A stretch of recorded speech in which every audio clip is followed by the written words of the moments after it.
Salutations, Legion of Doom. Welcome to Podcast with Storm, where social author outcasts, crazy weirdos, and all around nerds convene talk and debate all things pop culture. With me, as always, is my co-host, the nerdy cultist, aka Dolphin Killer, Dolphin L. Mortimer. Hello everyone, how is everyone doing today? And I am your host, / Time Lord wannabe, the brainstormer of pop culture. How's everyone doing tonight? It's not actually night yet where I am, the sun is still out. Same here, actually. So, Because summer is officially nearing full swing. yeah. Can't wait until after June 21st when it will slowly begin to be winter again. It's weird because you're a summer child, as you so like call me. Yes, I was born on July 25th, but the period when I'm the most happy is between like the end of September and the uh, beginning of January. Mm. That is when I am the most pleased. Mm. And also, you know, this is a late addition, but I'm also bound to the Queen of Air and Darkness, which probably doesn't help my anti-summer mood. Although in fairness, I've always hated summer, even when I was a kid. Like the only thing that was good about summer was my birthday, and that's only one day out of whatever half a year is, like 180 days. Right. So, uh, yeah, we got stuff to cover. We don't know how to segue to it. So, Hmm. most, no, pretty much all of this Dalton sent me. Hmm. I just couldn't find anything worth like covering. I'll be fully honest. I am good at ferreting out stories. Yeah. So yeah, this is from YahooEntertainment.com. Or well, Yahoo.com. Or, uh, DCEU's gods may have been Kryptonians, written by Spencer Legacy, uh, published May 15th, 2023. Hate. Yeah, Don and I had a brief discussion on this Friday, right? Yes. Okay. Um, yeah, we think it's kind of stupid assertion. It's like when the MCU decided to make Thor an alien, but worse, actually, because it actually creates fundamental mechanical problems for DC if the gods are Kryptonians. But we'll get more into it. I think just the general consensus we have is yes, it is very dumb. Hmm. Anyway, during Snyder I, Con, I I am I am glad that Zack Snyder was told to kick rocks when he brought this up to Warner Brothers. Warner Brothers often sabotage themselves, but in this one instance, it made sense. right. During SnyderCon 2023, Man of Steel director Zack Snyder answered a fan question about Supergirl, which led to him revealing a surprising idea for the DC Extended Universe gods. Were the DC's gods Kryptonian? And funny enough, I remember seeing a couple fan theories being posted around, like on YouTube and stuff, that about like the gods being Kryptonian, which that the way I'm kind of looking at it, because Don, I think you look at it as both like from a lore slash um, what's the other word I'm thinking of?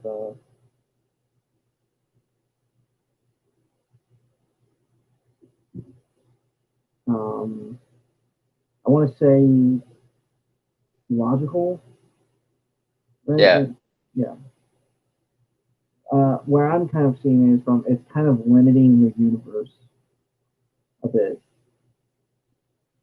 Not to mention, it would have DC Comics fans screaming in the frickin' aisles. So,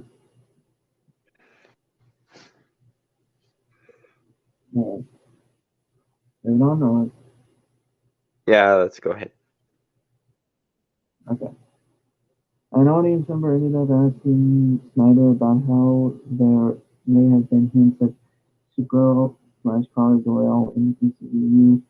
Visual effects supervisor John DJ Desjardins followed up by asking Snyder to tell the real story, leading directly into a discussion about how the DCEU's gods may have been Kryptonian.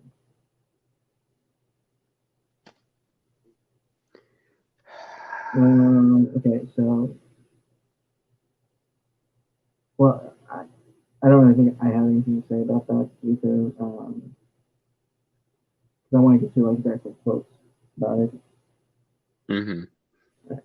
It's this whole thing with the gods and Ares and Zeus and whether or not Zeus was really possibly a Kryptonian, Snyder revealed. So that Wonder Woman's powers, anyways, can sort of see where that's going. The whole thing of whether or not magic and the gods, you have a mythology built up of where do gods come from, what is that about. So anyway, we played around with that quite a bit. Okay, you pseudo-intellectual fucktard. Okay. Gods and magic are just a goddamn part of nature, okay? Stop trying to outsmart yourselves here. They're just fundamentally the organizing intelligences behind nature. And there can be multiple pantheons. For example, you have the Greeks and the Romans and well, no, the Greeks and Romans are kind of the same thing, but the Greeks and the Norse and the Native American and all that shit existing simultaneously. And then, of course, there's the monotheistic one because we have to pander to Christians and Jews because why not? But okay. But even so, stop trying to outsmart your where do gods come with this whole where do gods come from shit. The gods have always existed because they are the organic intelligence of your universe. Like, they are the powers that organize essentially what would otherwise be a, randomly organized void into something resembling intelligence. It's not that hard. And magic is fundamentally just the manipulation of life energy, i.e., the non-electromagnetic energies that are unique to organic life. That's all magic really needs to be. And you can subdivide it like the DC universe does with the green and the white and the black and the red and so on and so forth. And then of course there's the magics of chaos and order and so on and so forth. But fundamentally, you're just talking about the organic energies, which are not electromagnetic, which are inherent to organic life, or the materials that presage organic life, which is why you have spirits of stones and raw materials and shit. It's really really not that hard. And given that DC has had gods and magic since literally before Superman showed up, as in the first official DC Comics character was Dr. Richard Occult, whose stories were first published in 1935, 3 years before Superman showed up, and Superman shared Action Comics #1 with Giovanni Zatara, who was Zatanna's father, who was a magic user. So, like, magic has existed in the DC universe for a long freaking time. Never mind that one of the Trinity is literally a demigoddess in various descriptions. Like, this really, really isn't hard. You're literally making your universe more grounded and realistic for no fucking reason other than we feel like we're smarter if we have to hyper-examine this. Derp. So hello, Angel. Good to see you. I'm doing fine. Covering stupid as always. And organizing intelligence. Are you suggesting that this mess we call a world is being actively managed by anyone? Sorry, I didn't catch that. Let me read it.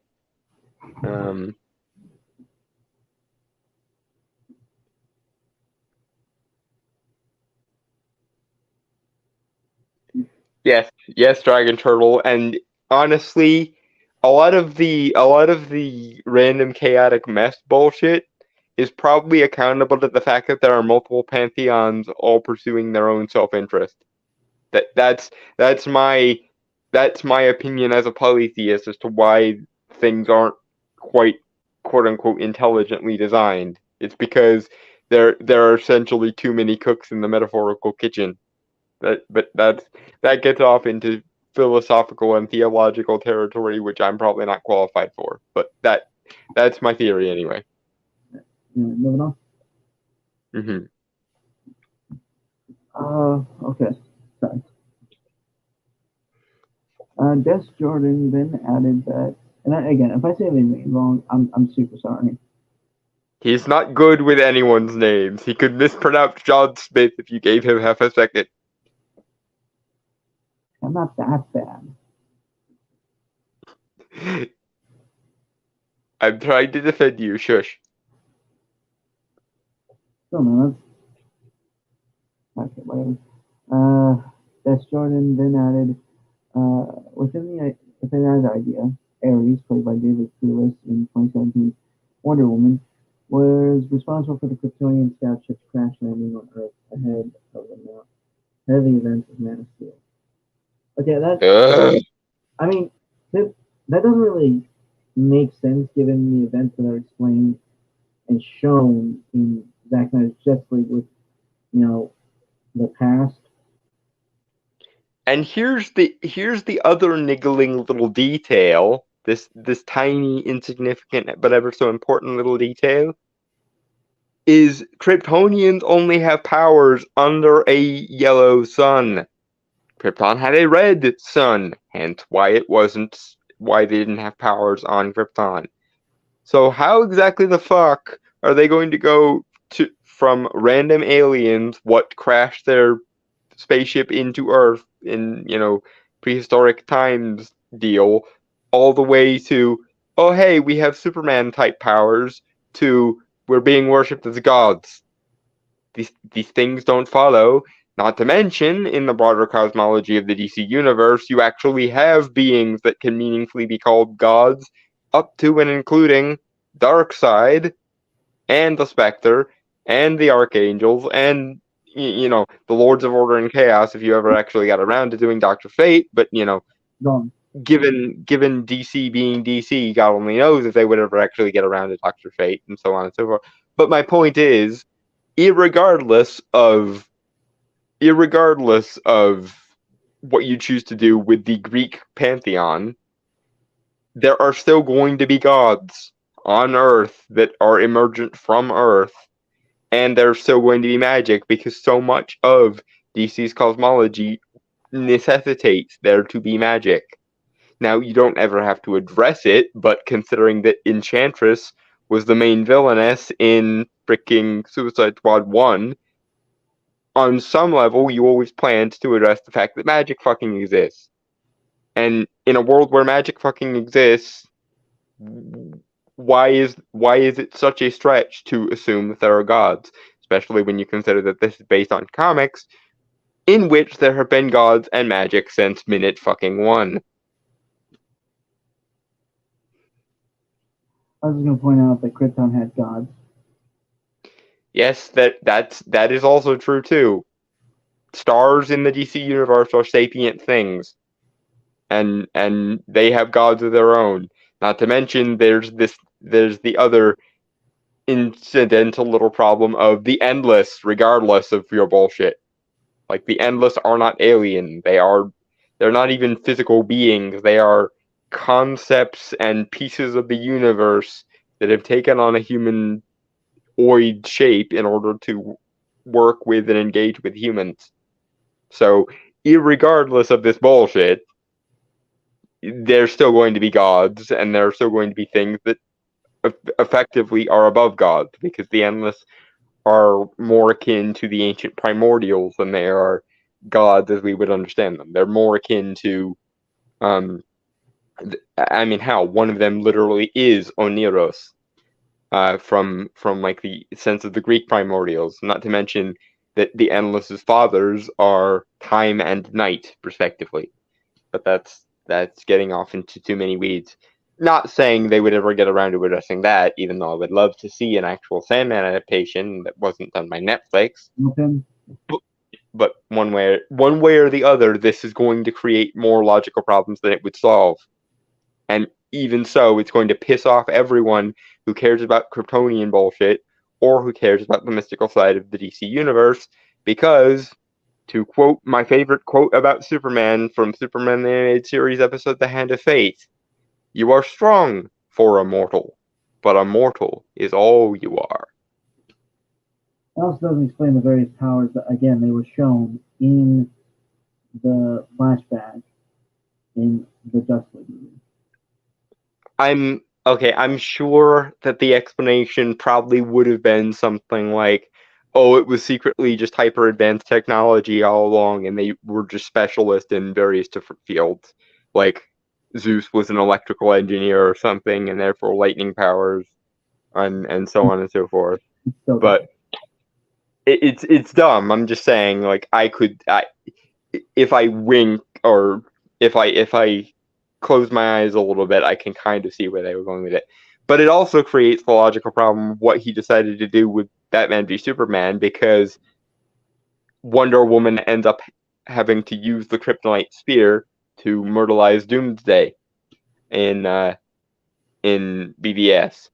And if she was half Kryptonian, or even a significant, or just Kryptonian, depending on what you decide to play with her origin, she couldn't handle kryptonite, especially not in a super strong way, because, you know, it would weaken her.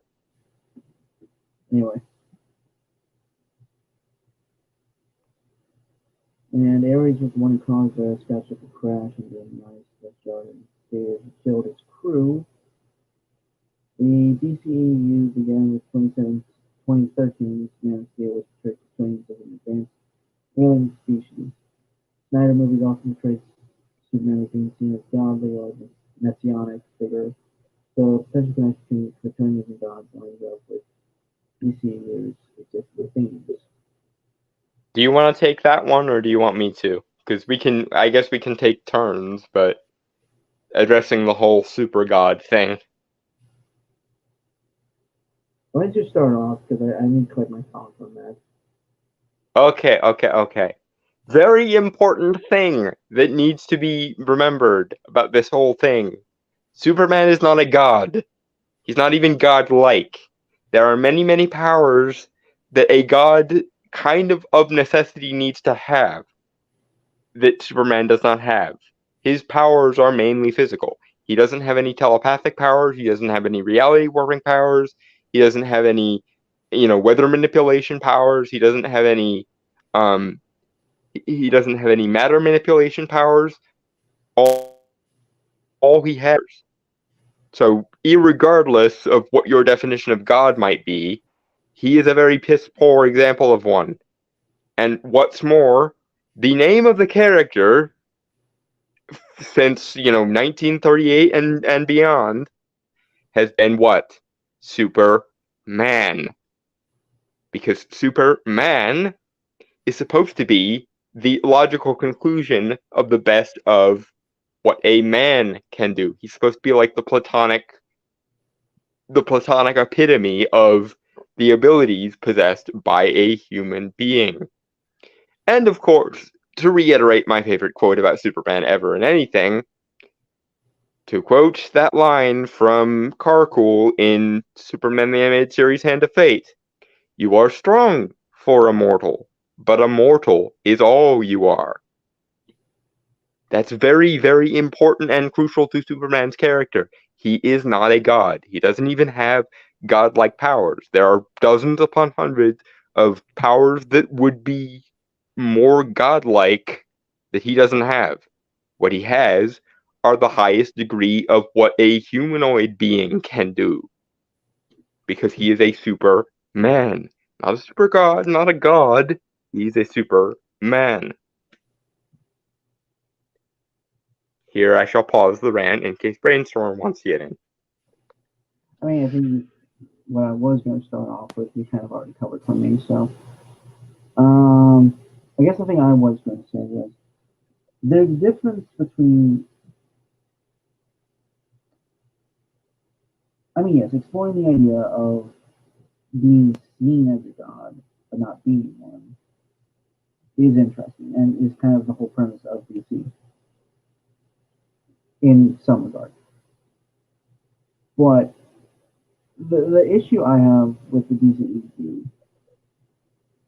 has always been that they are basically saying that all of them are gods, that they are above humanity. When again, the whole purpose of the heroes of DC is gods among men, gods becoming human, the intrinsic value of humanity. Gods trying to be men. Yes, thank you. Mm-hmm. And again, there's also. Sorry, go ahead. I didn't realize you were pausing. Yeah, sorry. So the thing I just kind of last thing before I let Dawn take over again. Again, the whole issue, like the biggest issue here for making Kryptonian, like you could have it, honestly, you could have put the ancient Kryptonians that were left behind, the fighters among the armies, like the Age of Heroes against Darkseid. That would have been cool. What? But in addition to the gods, not instead of them. Yeah. And again, like I said earlier, you are very limiting your universe if you're trying to tie all of this together by saying they're effectively ancient aliens. Mm-hmm. That's just, yeah, that's just like completely. I'm sorry, I'm losing my train of thought here. You're losing something like the vibrancy and the grand nature of the DC universe. Scale. Yeah, thank you. Yeah, you're losing the scale. Okay, and once. Yeah. And once again, there's the incidental, teensy-weensy little insignificant form of the fact that there are categorical gods in this universe. You can't prance about using God in the metaphorical sense all the frickin' time when there are actual beings that are actual gods in your setting. You can go so far as to say godly or godlike, maybe. Again, that's debatable depending on the powers of the character, because certain things that are necessary for a god include things like immortality, mental abilities such as telepathy and telekinesis, weather manipulation, time and space manipulation, reality bending, energy projection, energy constructs, and etc. Like, those are things that are far more godlike than just human capabilities taken to the nth degree. That's why I would honestly make the argument that you wouldn't have to stretch the god moniker quite so much for someone like Dr. Manhattan as you would for Superman, because he actually does manipulate the fundamental subatomic or existential energies of the universe on their fundamental level. That is far more godlike, and he's also an energy being, which is also far more godlike than than someone who just takes the logical extremes of human potential and so on. Even arguably John Jones is a little bit more godlike than Superman, because he does have mental capabilities and telekinesis and shit. But in a world where there are actual categorical gods in the very literal sense, you only muck about with your world building when you use God in the metaphorical sense. Again, you can stretch it a little bit and say godly or godlike, but you cannot say that they're a god, because gods are an actual thing in this setting, and they are like demonstrable, and material isn't the right word because they're non-physical beings, or at least they're not made of matter usually, but they are tangible beings. It's a tangible category with tangible qualities that don't involve, oh, just a human but a lot stronger and immortal. Yep.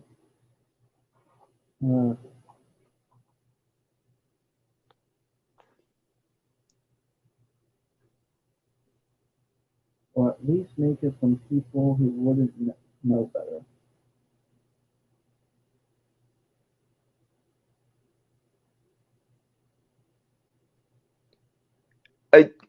Okay, yeah, that's a point. You could have somebody like you could have some random reporter say something like Superman is basically a, like, having Lex Luthor make that comparison kind of made sense. But then you could have somebody like Kent Nelson show up, or you could have John Jones correct him, because here's the other thing, the other niggling little detail of why you really can't conflate superhuman and God in this setting. Even the beings, even the alien beings who are superhuman by all intents and purposes, have their own frickin' gods. And we know this because John Jones very often makes references to the Martian pantheon of deities. Not to mention the time that he met Dream of the End recognized him as a Martian dream deity, which is probably my favorite scene in maybe all of DC Comics. But that's neither here nor there.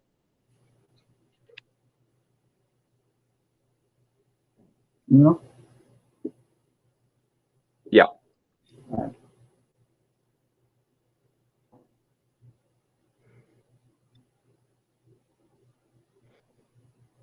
That's from the HollywoodReporter.com, although I'm using the archive version. It's the Searching for Superman Inside the Quest to cast DC's next new top hero exclusive. It's written by Boris Chitt and Mia Delapo, I think, and published May 13th, 2023.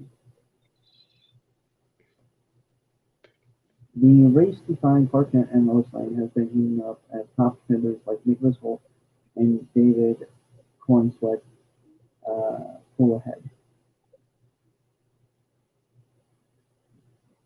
I don't really have anything to say about that. I mean, again, I think we both agree that it is kind of a rash and dumb decision, obviously, just given the whole axing of Henry Cavill. Yeah, either wait long enough for people to cool off about that, which they're not, because it's going to come out in 2025.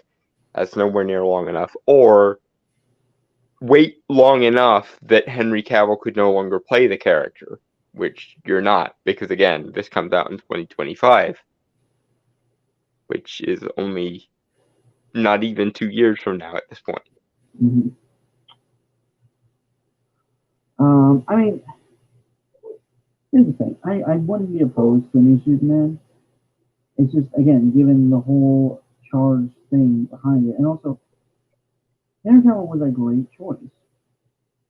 He just never got a chance to play it. And I know I've repeated this verbatim so many times. But it's the writing. It's the writing that was the massive issue. He wanted to play the character as the Awshucks Boy Scout that we all know him as. And DC was just like, no, we have to be dark and edgy. Or rather, Zack Snyder was like, no, we have to be dark and edgy. Anyway, the quest for James Gunn's Superman is up, up, and away. Cast for Superman Legacy, terrible name for a new movie. The feature that is meant to kick off Gunn into San much vaunted first chapter of DC Studios is hitting the crucial phase with a short list of names bubbling up for roles of Clark Kent, Lois Lane, even Lex Luthor. David Gordon Sweat, who recently played the ill-fated Redskins opposite Mia Goth and Pearl, is among the top contenders to play Kent, aka Superman. Advancing to the screen test stage that will likely take place after Memorial Day or early June, multiple sources tell Hollywood Reporter. Two other contenders also may be in the mix, but that is usually unknown. I have actually heard of him being a contender for Superman, and David Cornsweet. Again, if I say his name wrong, I'm just yeah. It wouldn't strike me as bad. I just feel bad for anyone who does get this role, just given the fact that there's going to be so much backlash against them. Even though, like, I don't think it's needed for them. More, I think it's more so if you're going to be angry at those that decided to act. It's that they didn't. It's that they didn't wait long enough for people to cool down, and they also, and this is the biggest problem with James Gunn on Twitter. At every turn, whenever anyone complains about Henry Cavill, they don't try to mend any fences or build any bridges. They basically spitefully dance on the grave of Henry Cavill Superman as a concept. Also, the biggest problem with replacing Henry Cavill, while it's still fresh in everyone's mind, the man was genetically produced in a lab, basically, to play Superman, and almost no one is going to have the appropriate physicality, or at least no one that I can think of off the top of my head. I had one potential example, and that was the guy who plays Jack Reacher on the Reacher show. Alan Richardson? Yes. Yeah, he also played he might. Go ahead. He played Raphael in the Teenage Ninja Turtle movies from the early 2010s.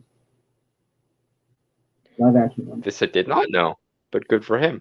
But yeah, he has the appropriate physicality, and I could see him getting in touch with his inner, like, oh shucks, and playing Superman. But let's face it, one of the biggest problems here is that the younger generation of male actors are not physically imposing at all.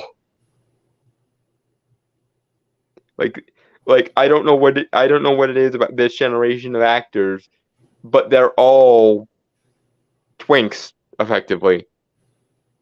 And especially given that they have to follow the act of Henry Cavill, who again I maintain was produced in a lab specifically for this role, they're going to have a hard time. They're going to have a hard time convincing us that he is Superman. No amount of visual effects in the world is going to make a Superman who is a twink intimidating.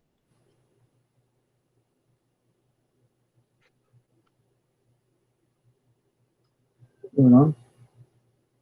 Mm-hmm. Jacob Elordi, the sought-after star who broke out as the resident villain on HBO series Euphoria, is a name that surfaced for the role of Kent, but sources say he never submitted himself into the British actors Tom Brittney and Alan Richardson are also names that were in the early mix. Okay.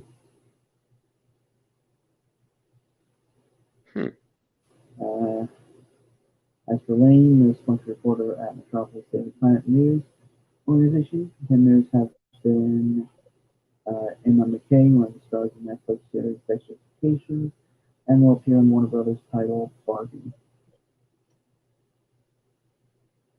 I don't have anything to say that. Rachel. I don't really have any opinions on.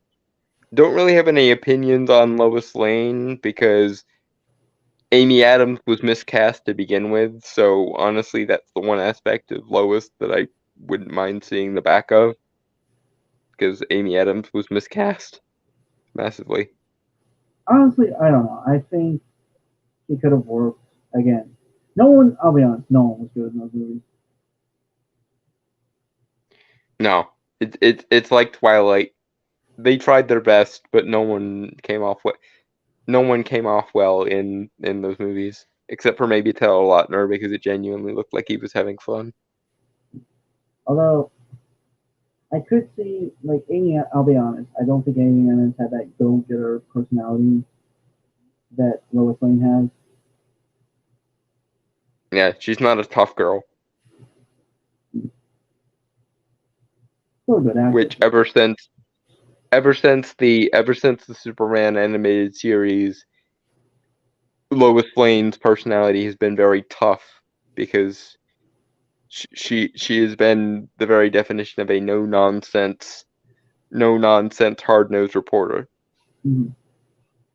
Rachel Brosnan, Brosnana, Brosnana, no, I don't know. Emmy Award-winning star of Amazon's acclaimed The Marvelous Mrs. Maisel.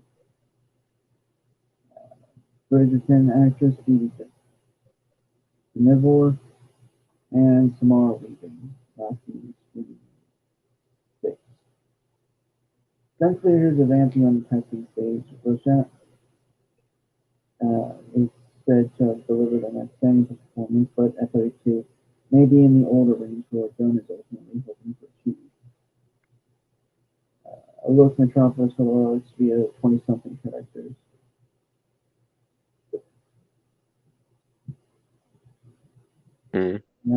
Sources caution that some of these are not screen testing and have merely been in the mix. One source, without providing additional detail, dismissed some of the memes as a chat room list.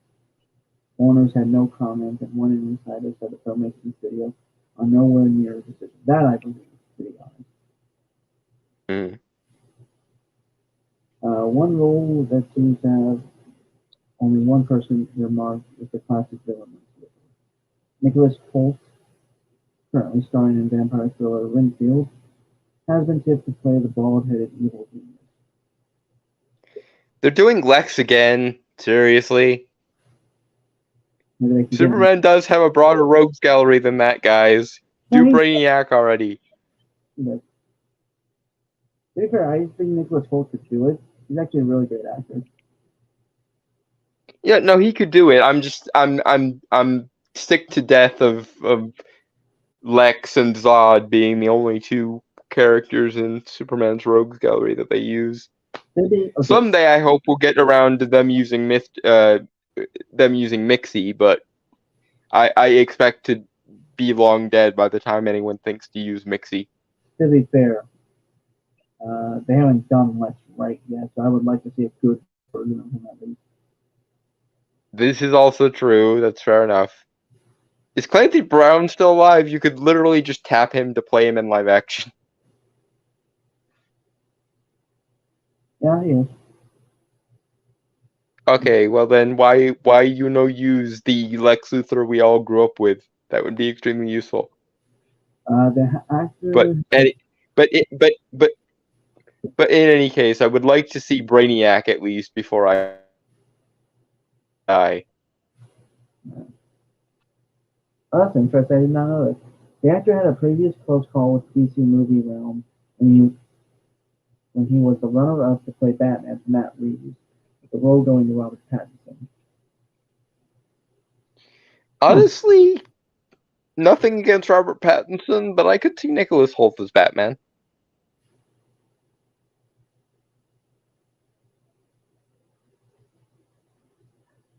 Although, I'll be fully honest, I think he could play the more well-rounded Batman than the more emotionally vulnerable one Robert Pattinson plays. This is also true. It was probably down to what Matt Reeves wanted. And to be fair, I mean, it's Robert Pattinson's Batman is, for better or worse, the best Batman we've gotten for years. So, of course, DC is too stupid to not make him the canonical Batman because reasons, but oh well. He has Worthington and Terry Rose at one source referring to Warner's 2015 action classic from George Miller. And while the roles being chased by many of the town's up-and-comers include the trio of classic characters. Sources say the movie will be populated by many faces, as it will seek to introduce DC heroes that are already established in the movie setting. No, it's not. Okay, I will give you some props for that if that is indeed the case. Like obviously I have a bit of a bias against the mainstream ones just because I'm me, but especially given how mad everyone is at you for fucking up the mainstream ones, build the broader DC universe for a while. It wouldn't kill you. Yeah. Do a Starman movie first. Why not? Which Starman? Hmm? Which Starman? Starman was a golden age hero that was most famously revived. Which one? Yeah. James Robinson's one is the one I would go with. Yeah, I was thinking Ted Knight. Because that would lend itself very easily to the sort of pseudo golden age thing. But of course, I'm going to once again be beating my head into this brick wall. Why won't you simply do a golden age period piece, DC? It really would be the best option for you because Marvel can't follow you there. They have one golden age character everyone remembers, and that's Captain America, and they've already done that one. So if you do golden age period pieces, they could not follow your act, and that would be very good for you. Because it would mean you own territory Marvel can't follow you on. Something you've been looking for literally years now, and failing miserably every fucking time.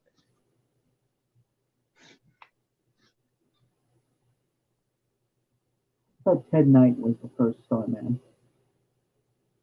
Hmm? Ted Knight, the first Starman. Hmm. There are a bunch of Starmen, so. This is true. But I was specifically thinking of them using James Robinson Starman as a basis. Plus, that would also give us the Shade, and I like the Shade. And I'm just now realizing how similar he and myself insert from the Lionheart universe are. Although I think different enough that it's not going to be an issue. Moving on. Moving on. Yes. Human Legacy will be the first film under the Gunn Safran regime at DC, making the casting a particular note. Superhero holds a place of particular importance for Gunn. I completely relate to Superman because he's everything I am. Gunn told the Hollywood Reporter in an April cover story. He's somebody who's an outsider who feels like an alien, but is the ultimate insider because but also the ultimate insider because he's fucking Superman. That's kind of like what I feel like. That makes no sense. Oh, for the love of God. Stop making the alien come before the Kansas. Like, Smallville is more important than Krypton for Clark's personality. And I swear to God, if they go he's an illegal alien because Earth doesn't have an interstellar border route, I'm going to freaking headbutt myself into a brick wall. Right. As for the macroeconomics of Superman, Warner Brothers Discovery CEO David Zaslav is betting big on new superhero strategy. DC is the biggest value creation opportunity for us, Zaslav said in February during the Q4 earnings report. In 2022 and early 2023, WBD cleared the DC decks, shelving Batgirl indefinitely, claiming a tax breakdown, and releasing Black Adam as the God's mixed results at the box office. Still to come is Blue Beetle, which was once set for HBO Max, but was moved to an August theatrical release. In June's long-delayed Flash movie that has already been screened in full for exhibitors and cinema with positive results. I honestly doubt that. Yeah, I doubt Blue Beetle or Flash are going to be the big blockbusters you're thinking. I'm gonna make a prediction, but Sooner or later, you will come to regret that you didn't double down on Black Adam. Sooner or later.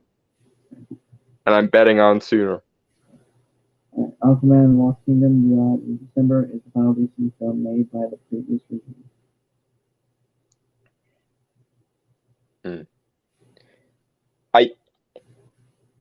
I didn't really have anything against David, what's his name? Playing Superman. And then he described why he wanted the role, and now I hate it. Because that was James. Oh, well, then James, I very much doubt that you're going to I very much doubt that you're going to be able to capture what actually makes Superman interesting, because you, like everyone else, for some reason, fail to grasp the fact that while Krypton is where he's from and where he gets his powers from, Smallville, Kansas is what raised him. And he does not consider himself an illegal alien, no matter how many pseudo-intellectual critical theory scholars there are. Because Earth A doesn't have an interstellar border for him to cross, so there's no border tension for him. And B, he was adopted as soon as he got here by rural people from Kansas. Like that's the fundamental failure, I think, of all of the modern Superman, all of the modern takes on Superman. They keep thinking he's an alien first and a all-star, all shucks, mom baseball apple pie kid second. And in actuality, it's the other way around. Krypton is nowhere near as important to him as Earth is, because Earth is what raised him, and Earth is where all his friends are. And this is the other thing. They keep writing for Superman's powers and not for Superman the person, or Clark Kent as the person.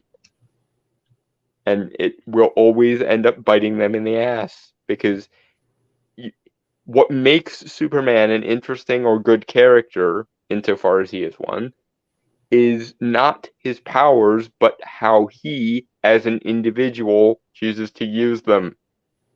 Because a large part of his choice is not using them because of the whole in a world full of cardboard and glass thing. But you'll never understand that kind of restraint if you're always writing for the powers and not for the character using them. Okay. Still writing. We'll get in a second. Alright. Thanks, Joel. Also, by definition, he's a refugee from a natural disaster. Calling him an illegal immigrant is like comparing someone staying at a shelter because a tornado destroyed their home to someone who goes into someone's home while they were on vacation, and how they treat that home varies from the love and the care to tragedy and bleeding.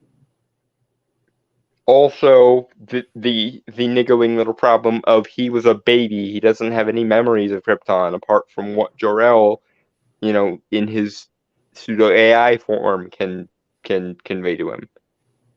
Like, that's the only the Fortress of Solitude is basically the only connection. Well, okay, the Fortress of Solitude and the Bottle City of Kandor, which is Krypton's capital city, miniaturized and all. But like prior to the discovery of the Bottle City of Kandor, the Fortress of Solitude was his only connection to Krypton's culture. And sometimes Brainiac, depending on which universe you're in, because sometimes Brainiac is or was born the Big Brother AI for Krypton, which I really like that backstory, and I hope someday they use it again. But nevertheless, like those are the only two, sometimes three tangential links he has back to Krypton. And this is the infuriating thing about them always writing for Superman based on his powers rather than based on his character. He doesn't consider his powers all that important, which sure makes him, innocent almost to the point of being naive, because he doesn't register the difference between himself and most other people, apart from I have power so I can help people, which is a little bit naive.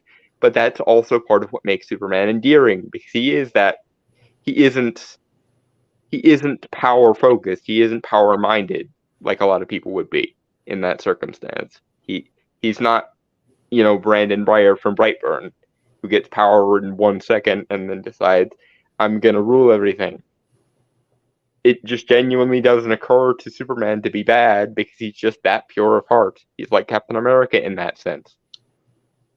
Which is why I keep saying, all you need to do to write Superman well is do what the MCU did for Captain America and scale it up accordingly. Alright, Brainiac has a backstory besides being the former managing AI of Krypton. That's right. Yes, I mean, like every character. Did I cut out? Am I cutting out right now? No, you're fine. Giant Troll asks, if Brainiac has a backstory besides being the former managing AI of Krypton. It depends on the version. Sometimes he's an alien experiment from a planet called Kolu. It's basically like living computers. Yeah, but in the version that Brainstorm and I think both grew up with, he was the Big Brother AI from Krypton. Yeah.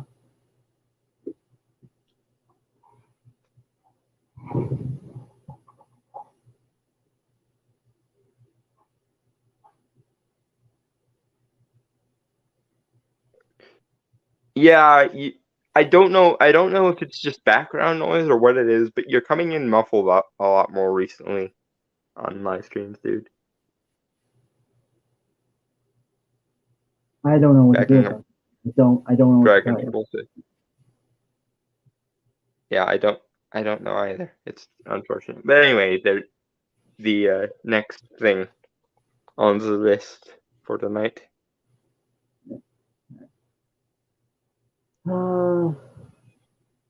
It's from inverse.com. There we go. Superman Legacy leak reveals DC's refreshing new direction. It's written by Eric Francesco, published May 15th, 2023. Next to All-Star Superman, James Gunn is clearly finding inspiration in the most influential superhero movie of all time.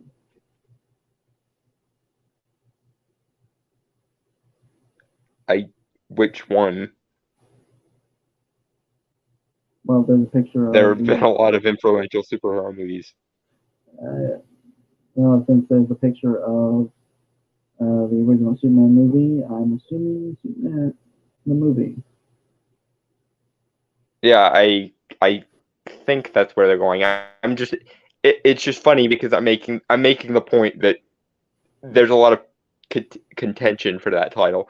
I would argue that The Avengers is probably the most influential superhero movie of all time. I mean, look at how many studios have tried to mimic the cinematic universe concept because of how well Avengers did. Yeah, the problem they always fail to do is like they try to put the baskets in one thing off the bat.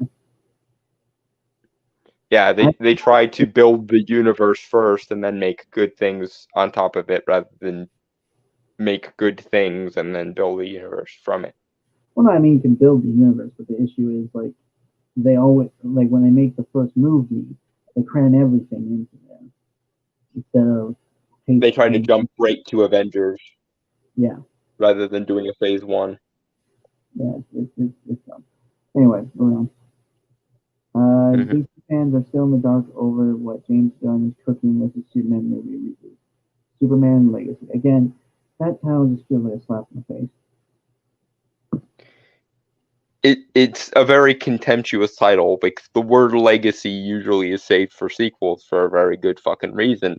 You have to have a legacy in order to call something X legacy. And the only legacy that Superman has in recent years is Henry Cavill. who they went out of their way to spite at every turn.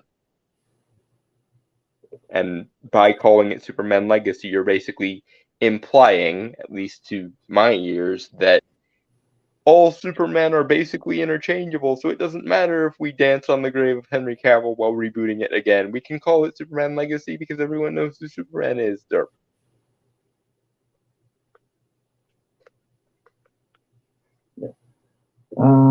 But new casting rumors are revealing possible inspirations. Gunn is mining for the Man of Steel. It's probably not Man of Steel. Okay, I will give you credit for the pun one time, writer of article.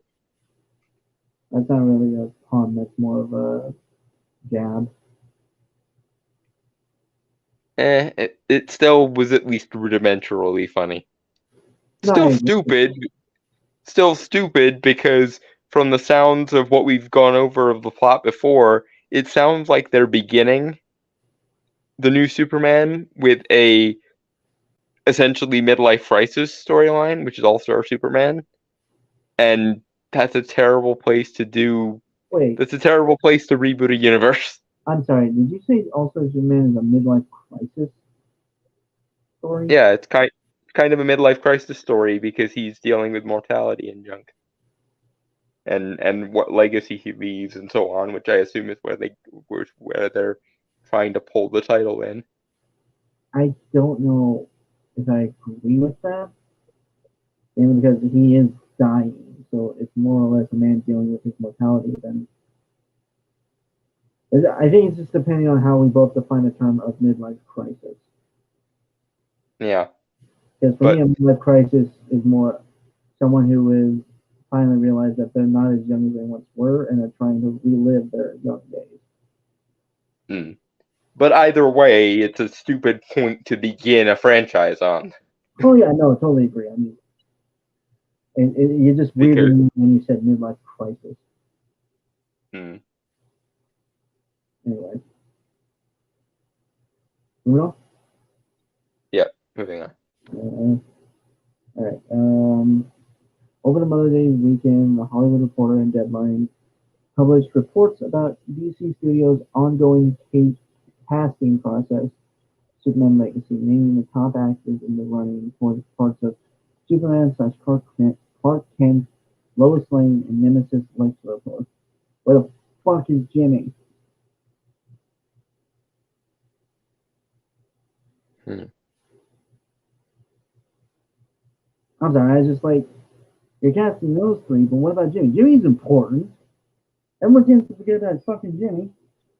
Yeah, everyone forgets about Jimmy because I think it's very much the same reason why they always focus on the alien rather than the small town, mom baseball apple pie thing with Superman. Jimmy reminds people of the humanity too much. The fact that Superman cares for his pal to quote the old Jimmy Olsen title, and I honestly think people just don't get the wholesomeness that is Superman. And to be fair, like from a personal standpoint, I don't really grasp it either. But I also acknowledge that I don't need to in order for the character to work, and that's the difference. That's the difference between someone like me who understands Superman at least better than I used to, but doesn't really like Superman much as a character, and someone like these people who don't seem to know that they don't understand the character, and so they basically see Superman as a blank slate who can be whatever they need him to be for a plot, rather than a character with his own internally consistent mannerisms and personality, which is stupid. And they don't want to deal with him being in any way, human or like down to earth or vulnerable. And so they just ignore anything that does tie Superman to his humanity. And just like that, they don't understand the character, because that's the whole freaking point. You know? Yep, moving on. Both outlets named David Cornswet, Jacob Elordi, and Andrew Richardson as candidates for Superman. Emma McKay, Rachel Brosnahan, I think, Steve Never, and Tamara Weaving as possible actresses to play spunky news reporter Lois Lane. In the case of contradictory reports, Hollywood Reporter named Nicholas Hoult as a candidate for Lex Luthor, but Deadline reporter Justin Kroll tweeted that Holt is in the running for Superman. I've seen him being both, and like he could be both. Granted, I think he works better as a Lex Luthor than Superman. Mm-hmm. Regardless of who is chosen from the pool, all the candidates speak to both a comparatively youthful vigor to the franchise and a throwback vibe to Richard Donner's 1978 film Superman, a movie so prominent that Kevin Feige admits that Marvel reviews it before making a new movie.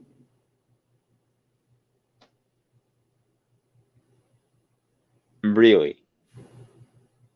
I didn't know that.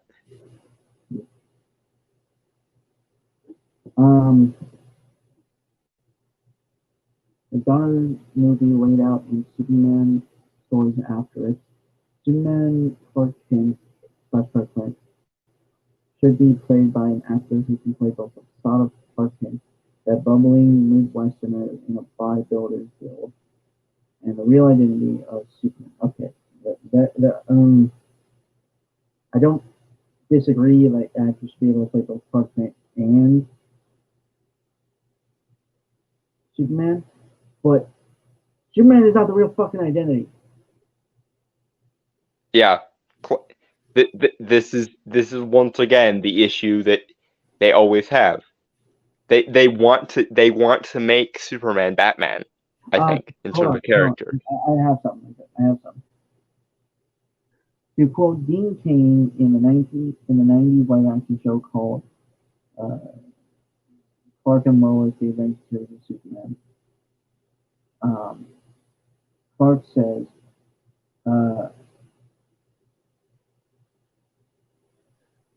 Clark Kent is who I am.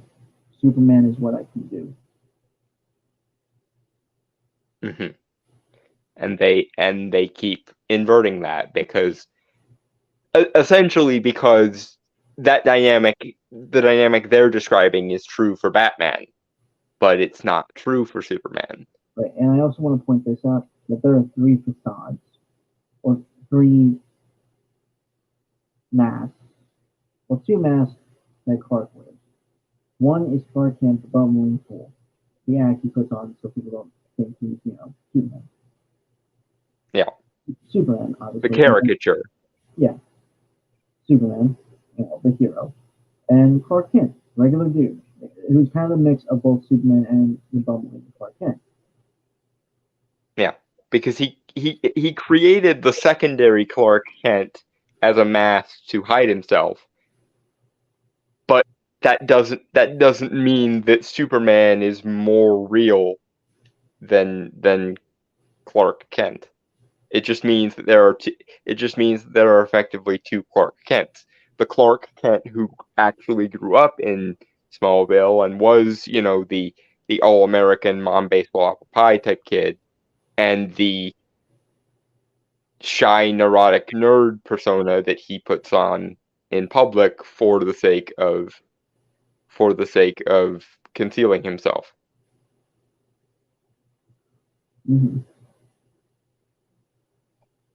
Actor Christopher Reeve memorably played the part with such skill that all who played Superman since are often compared to his performance. Yeah, because he knew what the fuck to do. Yeah, but not recently, to be fair. I think most people probably compare him now to what's his name? Is it Tim Daly who played him in Superman the Animated Series and Justice League? I think so. Yeah. Yeah. I know it's something Daly. I want to say it's Tim Daly. But yeah, I think most people in my generation and Brainstormer generation probably compare him more to Tim Daly, if anything. Just like people like and Anglantine and a bunch of people over on I Love Comics jumped down my freaking throat when I brought this up previously, but for a lot of people,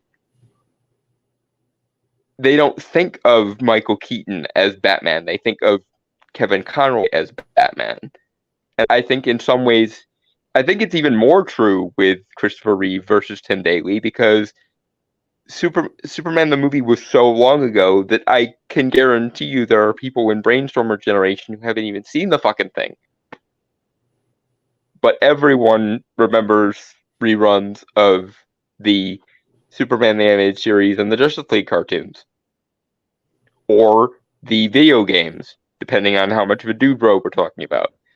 But for this generation, people think I would go so far as to say people probably even think of Tom Welling or Dean Cain before they think of Christopher Reeve now.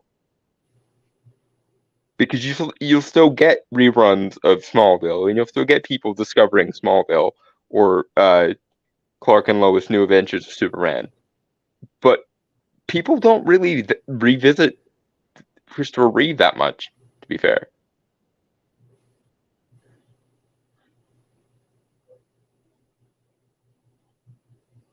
Yeah. Mostly because it just doesn't hold up as well as everyone thinks it does. But anyway, moving on. Yeah, it's just you hit pause this. I thought you. Mm-hmm. That's a legacy that Holt or Corn Sweat. I'm sorry if I'm mispronouncing his name. I so bad.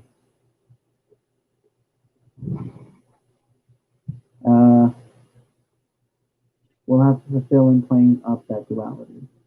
Thankfully, their past work reveal at rings that is necessary for the job, which has strangely not been a primary focus for Superman or on the big screen in a long time. Holt, with his roles in the X-Men films and Who is the Great, for example, seems like he'd be attuned to the Clark Kent side of the role. Henry Cavill, for all intents and purposes, more or less the same character with or without eyeglasses. The heroic and noble Cal. Okay. Fuck you. Because he didn't. Go ahead. Sorry. He never got a fucking chance to play a proper fucking Superman.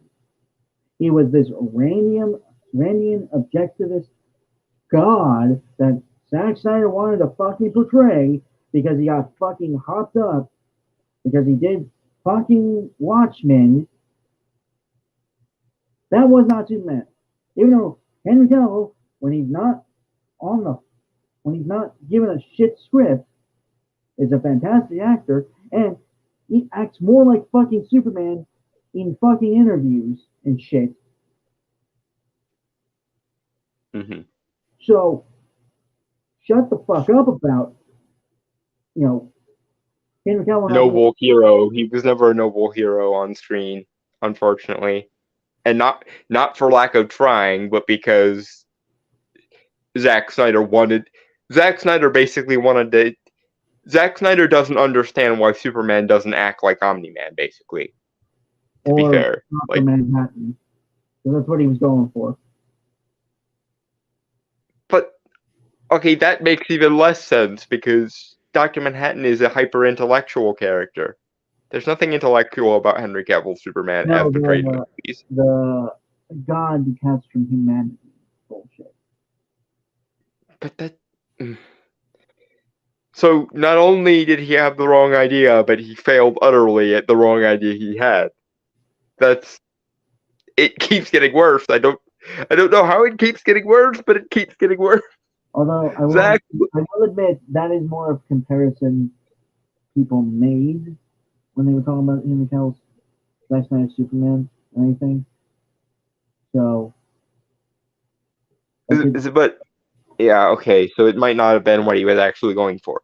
But it seems like Zack Snyder, being a Randian objectivist, which he self-identifies as, can't understand idealism.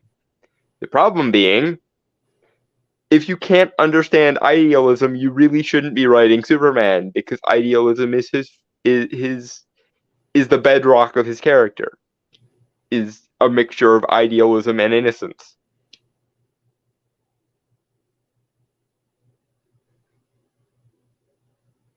You know? Yeah, moving on. Similarly, Margot Kidder imprinted on Lois Lane the character type of a fast-talking city gal with second-wave feminist politics. Fuck you. Lois Lane never needed to be a feminist. She was too busy being a badass. Well, second-wave. So. Even so, Lois Lane wasn't an ideological feminist character. She was too busy being a badass. Yeah.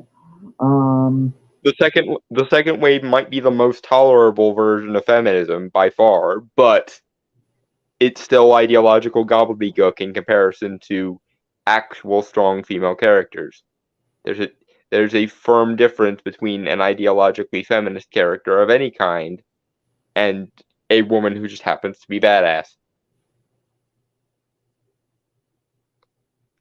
Moving on. Sorry. Her role is also critical to grounding the impossibly pure goodness of Superman into a believable, cynical reality. Oh my god. No, you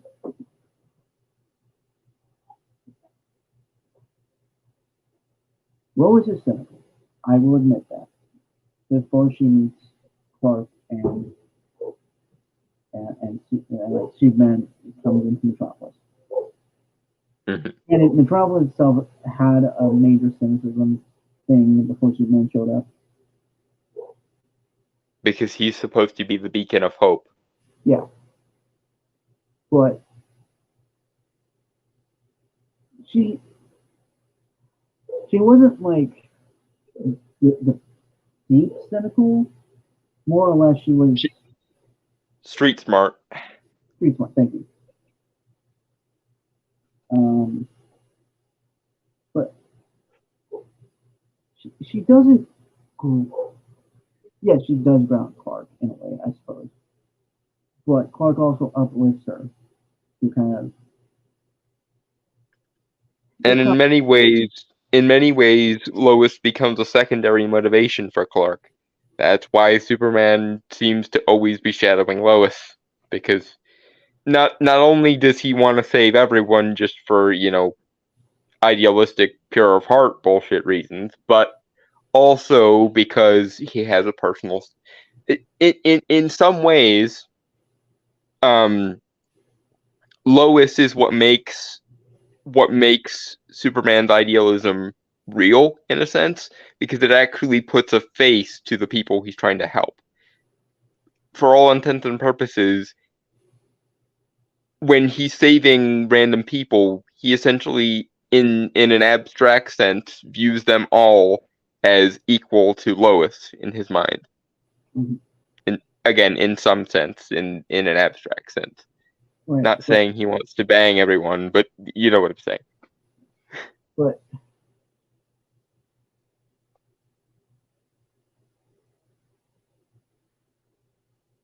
But I just, that is so wrong for one fucking thing. Yeah. Also, you can throw Jimmy Olsen in this. In some ways, I guess that's the best way of looking at it. Lois Lane is the person who grounds Superman's desire to help all women everywhere, and Jimmy Olsen is essentially the totem of why Superman wants to save all the men everywhere, because to him, everyone in the nameless mass of people what need saving are in some ways an extension of either Lois or Jimmy. Never mind that you leave out Jimmy all the time, and I could definitely go on a because people don't care about men, or at least care about men less than they care about women thing, but let's not get sidetracked into men's rights territory yet. Right,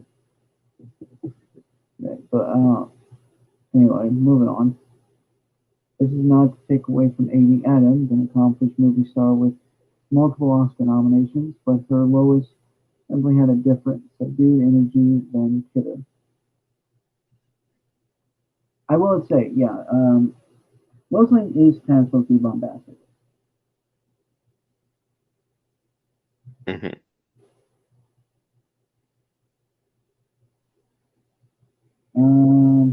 That's a very good point, Dragon Turtle, although it would certainly make the Dalton of the DC Universe life more interesting if he did. Moving on.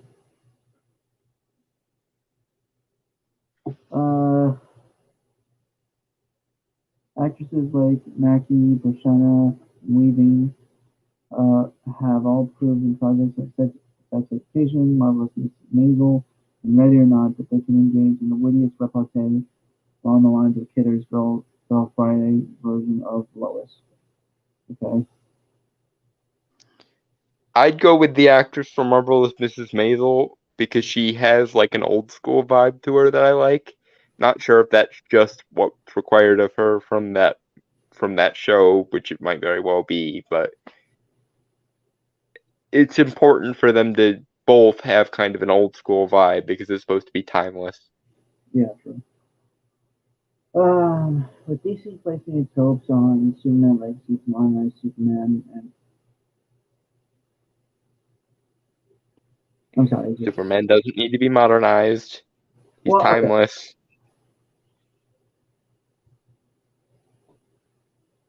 Let me reread that just because I stopped when I read that word. Mm-hmm. With DC placing its hopes on Superman Legacy to modernize Superman and revive the DC universe, more important for writer-director James Gunn to nail the dynamics of Superman and Lois that he faithfully adapts any specific comic storyline. In principle, I have no problem with that. In practice, I'm not sure he's capable of doing it.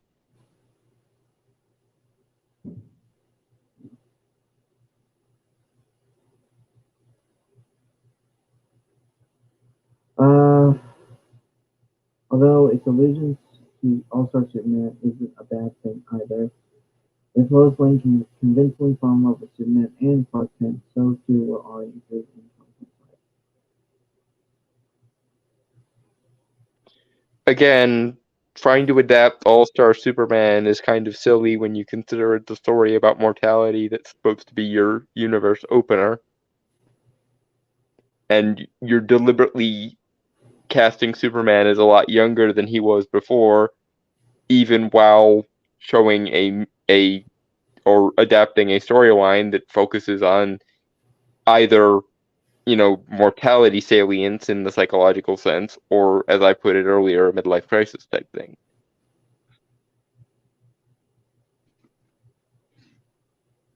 It's literally beginning at an ending, which is stupid.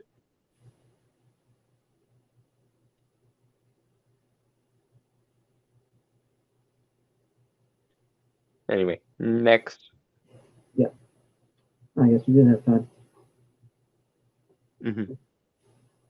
And Don sent me this.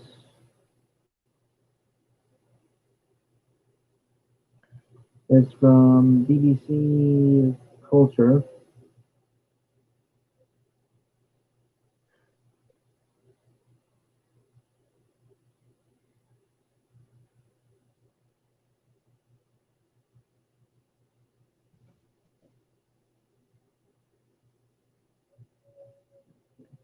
Wait.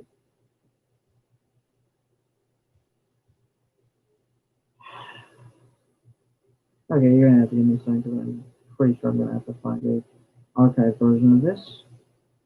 Mm-hmm. I think that's description bullshit.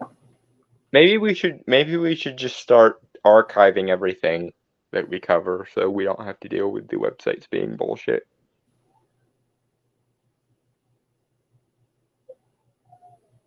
That probably would have been for the best, to be fair. Mm-hmm. Well, something to keep in mind for next week.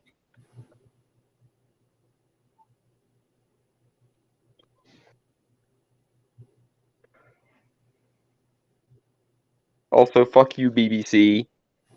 You don't take ad revenue, but you will take subscription money. That's really fucking consistent of principle there, oh British Broadcasting Corporation. You don't get enough tax money from the people you literally forced to pay to own a television. Okay, I think we're good. For some reason, it kept redirecting me to another article. Mm-hmm. Okay. Yeah, that's it. Don't send me this.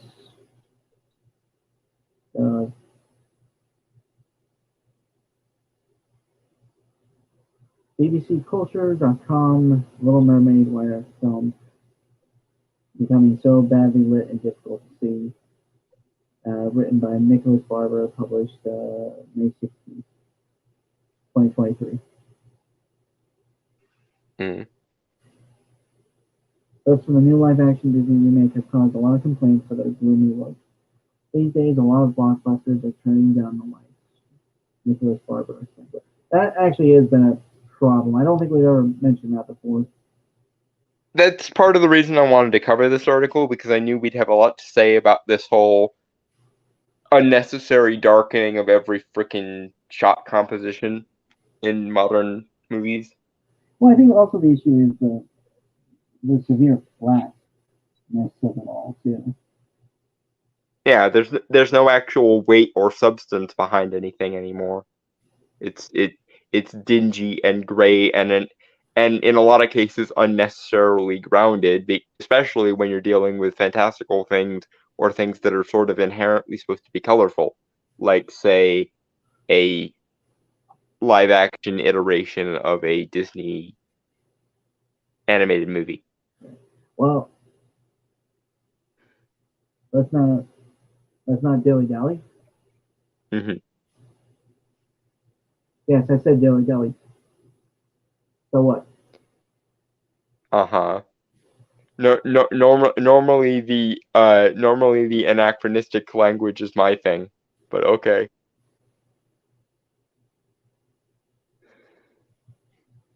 All right. My clip from Disney's forthcoming live-action film of the Little Mermaid was shown at the MTV Awards on May 7th. Fans of the original 1989 cartoon declared on social media that they couldn't see the appeal. Wait, it came out in 1989. Sorry. That surprises me.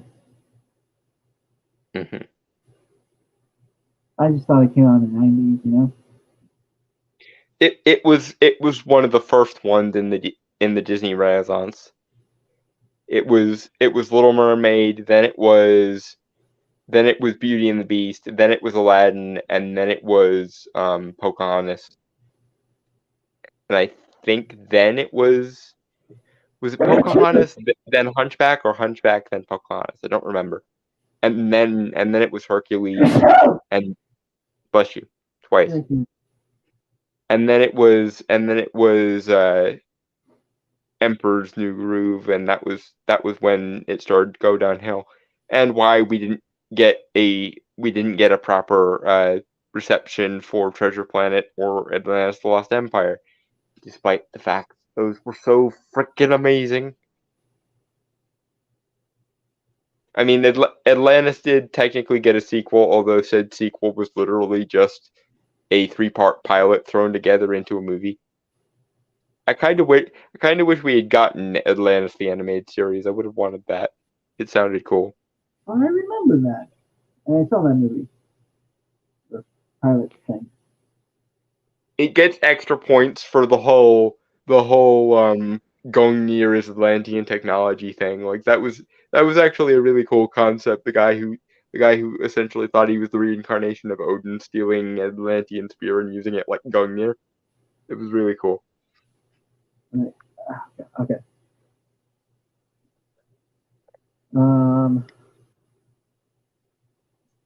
I remember both of them, Grand Choices.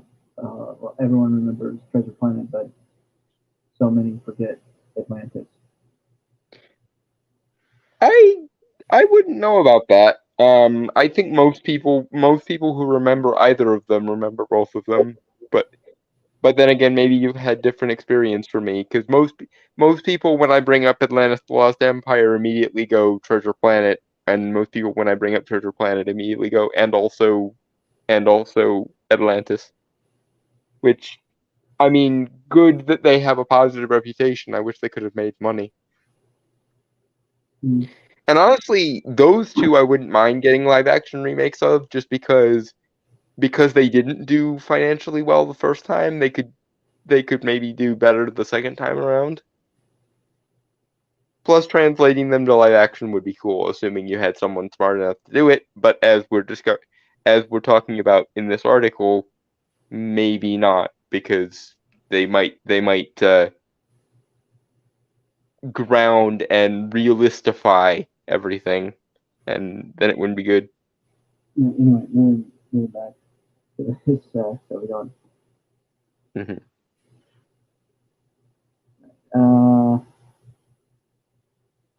Or to be more accurate, they declared that they couldn't see anything at all. Commenter after commenter complained that a supposedly magical and romantic scene from Ariel, Halle Bailey, Prince Eric, Jonah Howard King. Same names on again. I'm terribly sorry. He's not good at names. It doesn't matter how exotic or plain they are. So dark and dingy that they could barely tell what was going on. True, the scene takes place at night, but even so, where's the light, where's the color?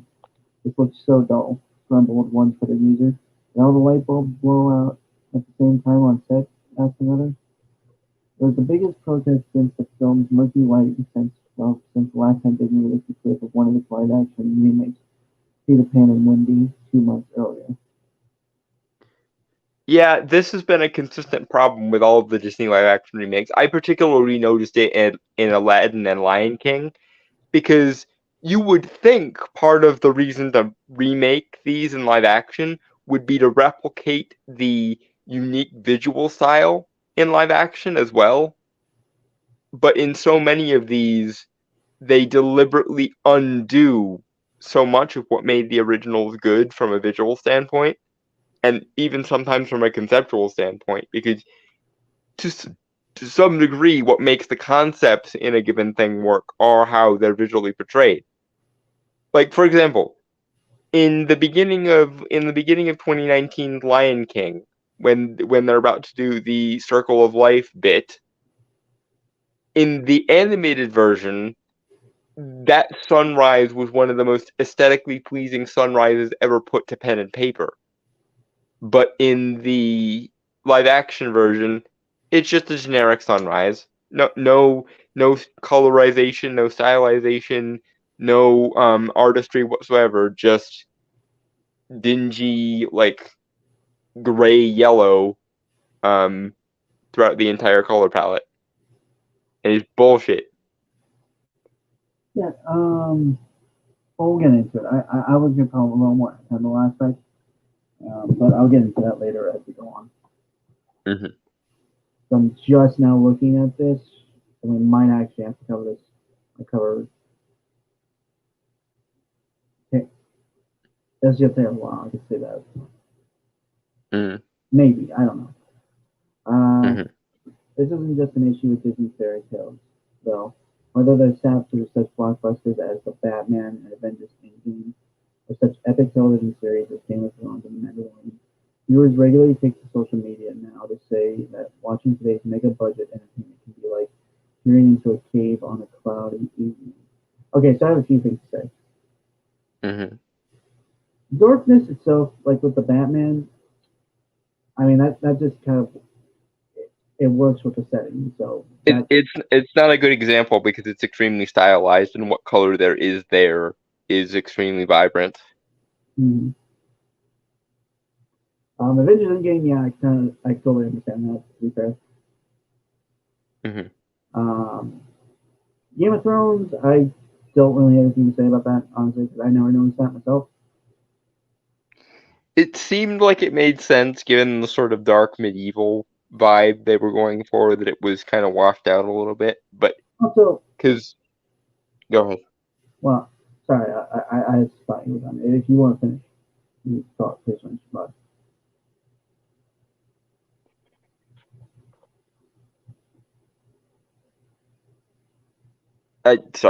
I was caught off guard because Dragon Troll mentioned me in the chat. But yeah, Game of Thrones was a dark fantasy, and it was literally playing with the aesthetics of quote unquote realism with its aesthetics. So it wasn't at least noticeable, and there was plenty of use of color and aesthetics when it was used. So there's that. Um, but yeah, with a lot of these, it's like it's almost like there's almost an intellectual thing where they think that making something deliberately boring on purpose makes it smarter. Looking at you, Denis Villeneuve and Christopher Nolan. So yeah, there's definitely a thing where it seems like Hollywood is allergic to both color and fun, and it's annoying.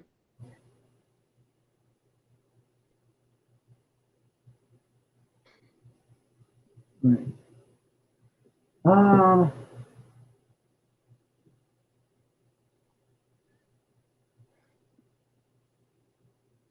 I mean, the Mandalorian is. I mean, it has bursts of color. Yeah, I haven't it's seen like. it's it's the Star Wars universe, so I think, it's not it's not excessively colorful, but it's not excessively dingy either. but it's It's also like it takes a lot more inspiration from like West. Well, no, Western Jet can actually be colorful. mhm. It is more cinematic, I will say, compared to like other things I've seen from Star Wars. And it exists post Empire. It's not like it's taking place during the last days of the Republic, which is actually a visual style I kind of like, the visual contrast between the prequel movies and the original trilogy, because it shows visually just how much society has crumbled between the time of the Republic and the time of the Empire. So of course, a post-imperial Star Wars show isn't going to be super vibrant because it's post-imperial. It's going to take a while before the galaxy gets back on its feet.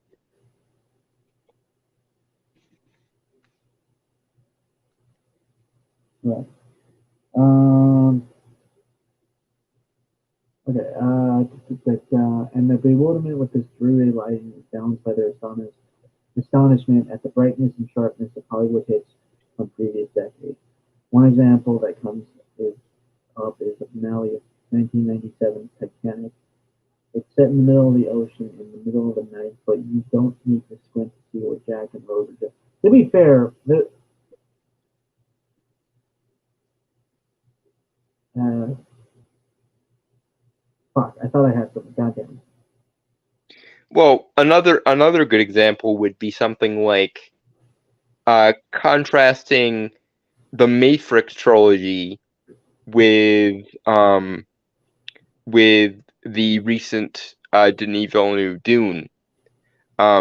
Even though the world of the Matrix is supposed to be dark and cynical and whatnot, because Matrix, and even though most of the color scheme is just green and black, it uses green and black in such a vibrant and interesting and well-rounded way that it's visually pleasing, no matter whether you're talking about an action scene or whether you're talking about characters just talking.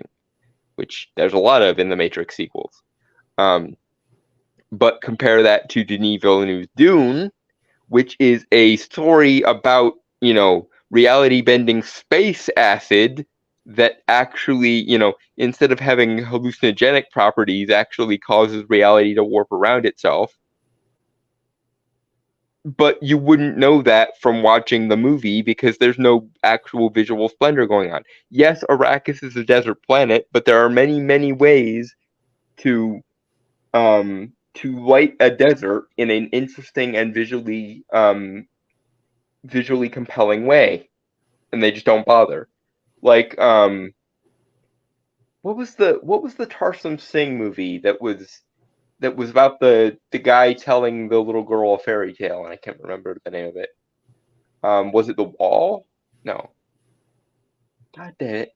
It wasn't The Cell. That's the horror movie he made. What the hell is Tarsem's the movie I'm thinking of? Tarsem. Can you go to IMDb for me and check? Because I can't remember the name of this movie for the life of me, and it's bothering me. Okay, who was the director again? Who's the director? Yeah, Tarsem Singh. He's most famous for directing The Cell, but he also did a movie that revolved around a con man telling a little girl who was dying of cancer a fairy tale story, and it takes place mostly in a desert, but it is goddamn beautiful beyond all reckoning. John Wick, I would point out, is a modern one. Yeah, John Wick. It's fundamentally, John Wick and Jason Bourne are relatively similar movies, but John Wick is visually interesting and engaging and pulpy, whereas Jason Bourne is some of the most boring action movie schlock I've ever seen in my life. The Fall. The Fall. That's what it was. Okay, yeah. The Fall. Compare Denis Villeneuve's Dune to Tarsem Singh's The Fall.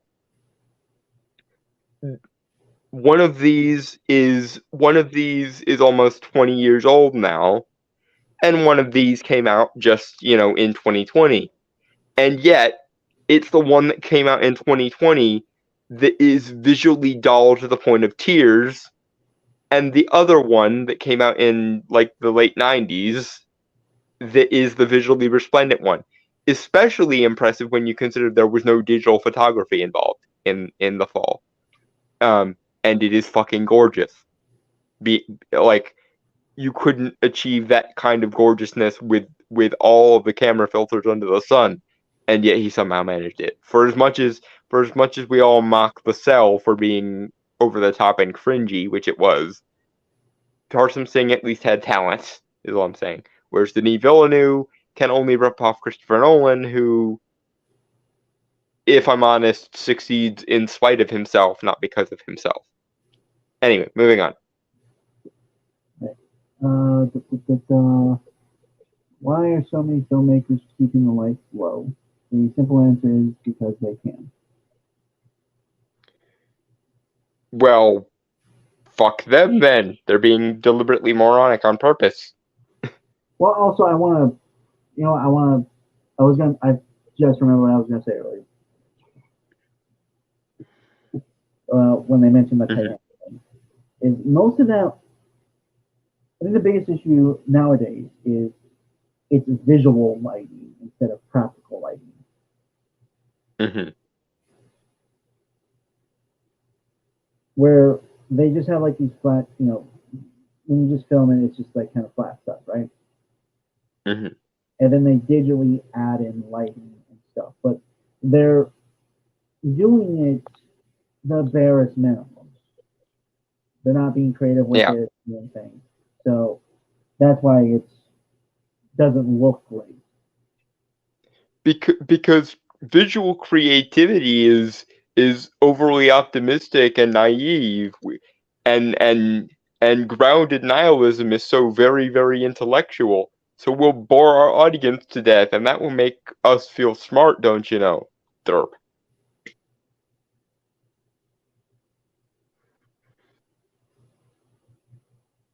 I fucking hate art school mentalities. I swear to fucking God. Art, the, art schools are where art goes to die, it seems, in the modern world. It's where the creative soul goes to commit seppuku.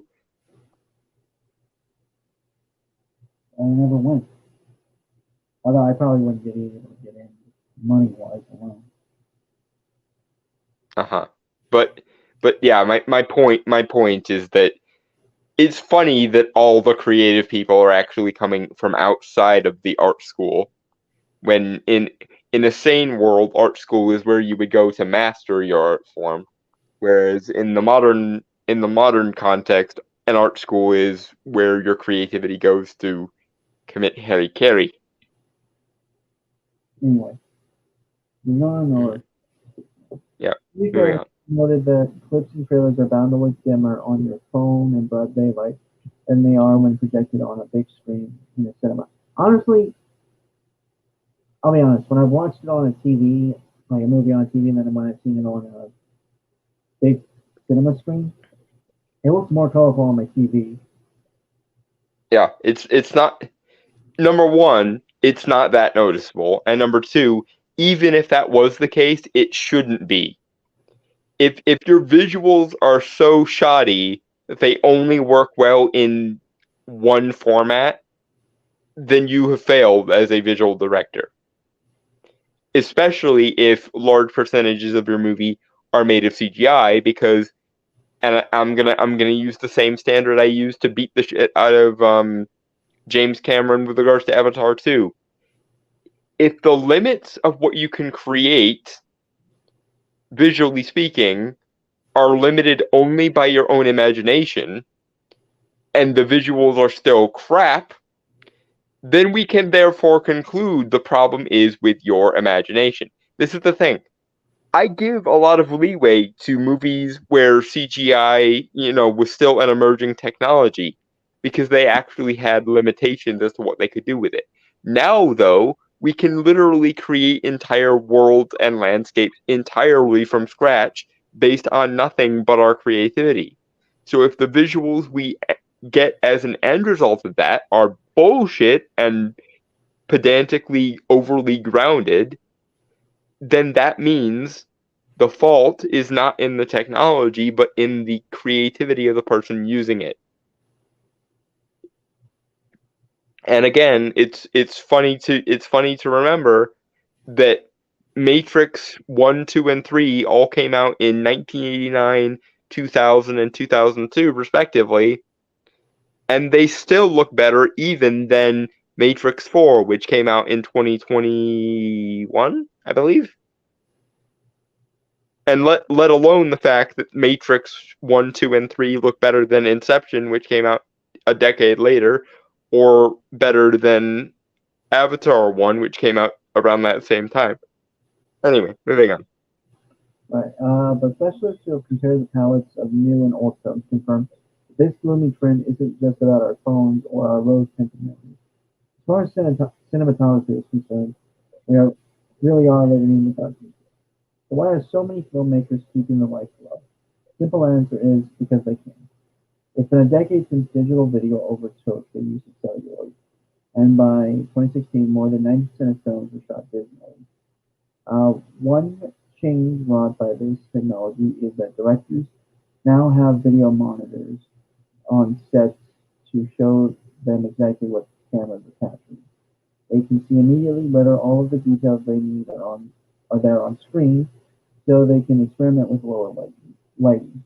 With celluloid, there is no equivalent way to check in real time whether or not a scene is too shadowy. So safest bet is to shoot with plenty of light, even if scenes aren't meant to be dark. Okay, once again, my dear alleged creatives of Hollywood, if you have the option to make a visual spectacle look however you can imagine it, and you imagine it as dour, joyless, miserable, and grounded, then the problem, sirs and madams, is you.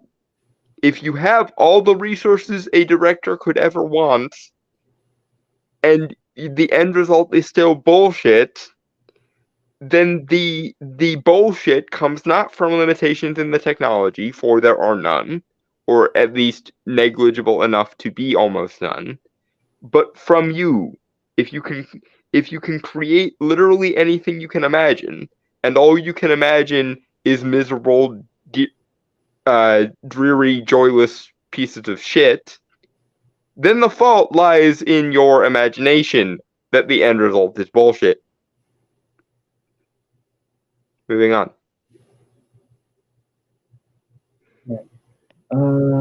Reports Edward Vega in a Vox video on the topic. Not so with digital, the new technology has liberated directors to make their films easier than ever before.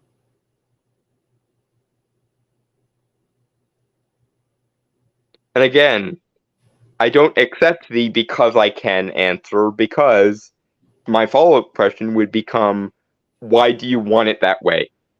It's ugly, it's miserable, it's a pain to watch, and it's objectively inferior to the way people used to light things.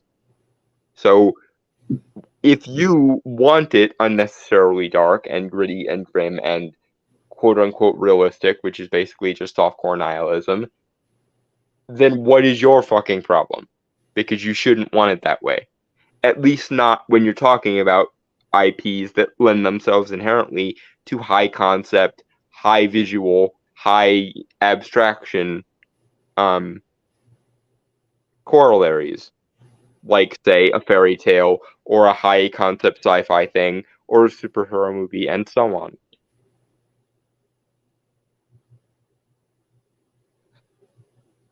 Yeah. Yeah, moving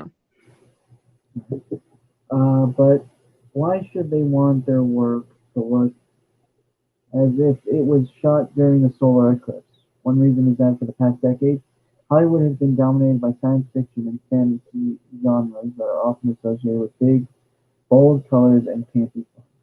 Directors have reacted against the stereotype of making their own blockbusters grimmer and grittier in tone, with a 50 Shades of Grey aesthetic to match.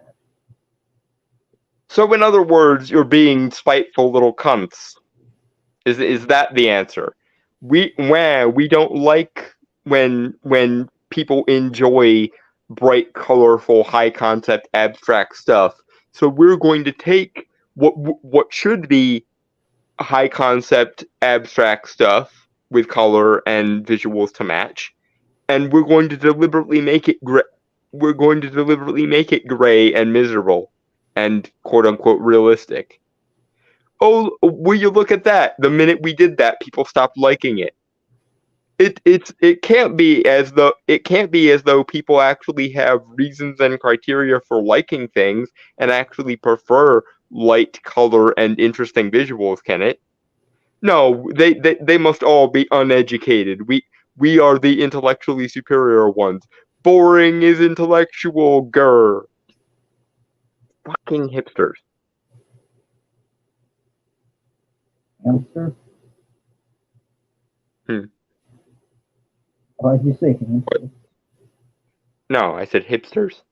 Oh. Because what they're describing there is literally, wait, people are actually enjoying the use of color and visual and conceptual intrigue and stuff? Pooh! If the peasants like it, then it must be inherently morally and intellectually inferior. So we will take these fantastical concepts that they previously liked and ground them literally into the dust and the dirt and the realism, and they will still like it because we say so. Oh wait, no, they didn't like it at all, because it's almost as though fantastical things should be visually and abstractly interesting or something. But we were told that boring was intellectual, and making something as gray and dull and concrete and ponderous as possible was how you make a smart movie. How dare the peasants not like it, grr. Fucking hipsters. I know. It the active spite against quality pisses me off. Moving on.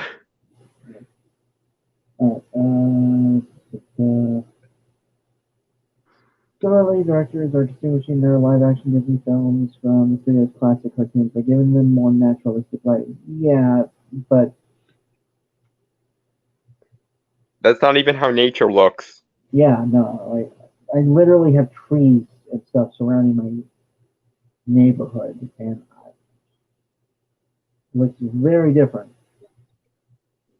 Again, this just seems to be yet another example of realism is just a code word for softcore nihilism, don't you know? Yeah, no, reality contains fun shit. Deal with it. Reality contains color, and reality contains fun shit, and reality even contains, broad, abstract, and cosmic and metaphysical shit sometimes.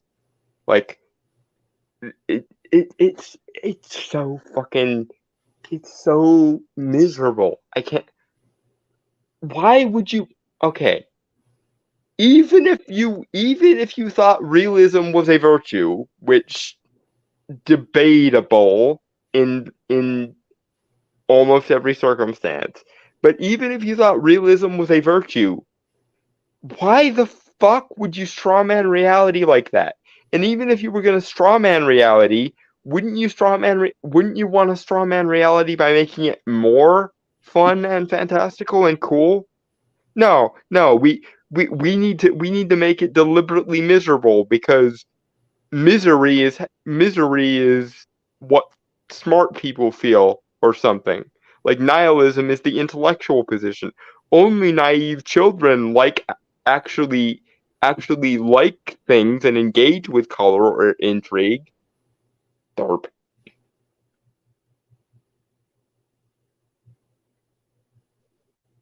You know, Moving on. they want us to know that even if they're telling stories about flying children and singing crabs, they're telling stories, serious, mature stories about flying children and singing crabs. This mean and media approach felt thrilling for a while, but judging by the online response to Little Mermaid and Peter Pan and Wendy, we're ready for directors to shout, "Let there be light." After all, we have enough bleakness to deal with in the real world.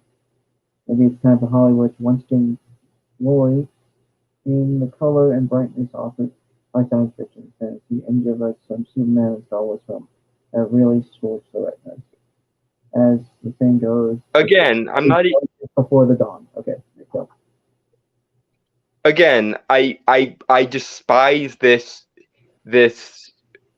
false definition of realism. Because, okay, here's the thing.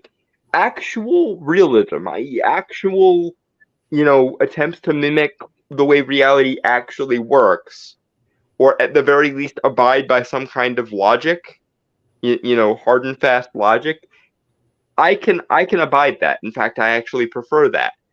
But this kind of quote unquote realism literally strawmans reality by assuming that reality is inherently miserable and that no fun or interesting or colorful things exist in reality, which is bullshit. You do realize that if reality was as dingy and gray and miserable as you want to think it is, we wouldn't even have the biological capability to see half the colors we can see because they wouldn't exist in the world in which we find ourselves. But they fucking do. That's how we know they exist, because they exist in reality and we've been exposed to at least some version of them. Granted, you can certainly epicify and turn up reality to a heightened state, and you'll get more elaborate colors than you would normally see. But realism and nihilism are not the same fucking thing, because reality is complicated. Yes, there are miserable things in reality, but there are also beautiful or edifying things in reality. It's not as though joy can only be found in some kind of escapist fiction. In fact, I kind of find escapism itself to be kind of nihilistic because it assumes that reality is so miserable that you need escape from it and that you're psychologically vulnerable enough to not be able to cope with the way the world is, which is still bullshit. But even so, the world contains interesting things and beautiful things and things worth preserving for their own sake. The world contains art. The world contains natural beauty. The world even contains cosmic and mystical shit. I mean, hell, open a philosophy textbook and I can point you to 5 or 6 different kinds of mysticism that are solely based on logic and calculation and essentially, logic in the abstract, which is something bound to a reasonable definition of realism. But you don't actually care about what reality is like. You don't actually view even if we take realism at its face value and say, reality is the authority by which we should judge all things, which is what realism effectively means. Reality is more interesting and colorful than this nihilistic bullshit would imply. Moving on. Hold on, next thing. Giant Turtle. I think it's simpler. Things that are colorful, fun, optimistic, fantastical, etc. are for kids. Adults have grim darkness, realism, and mediocrity. Yeah, there's that too. There's the strawmanning of adulthood, as though no adult has ever experienced the emotion of joy for more than 5 minutes.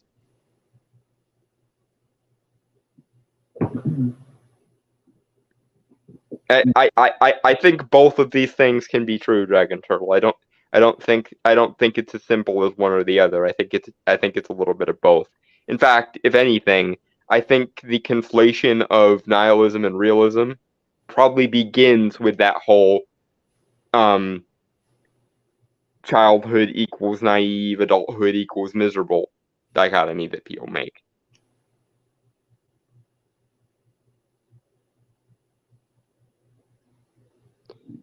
Moving on. Yeah, anyway, yeah, moving on. So, yeah, I was able to see this past week. Our review of Guardians of the Galaxy Volume 3. Mm-hmm. So let's just get off. Let's start with like general thoughts, and then we'll talk about like things we like, things we didn't like, and obviously spoil stuff as well. My general thoughts. So I start off. I enjoyed it. It has its flaws, but it is ultimately an enjoyable film.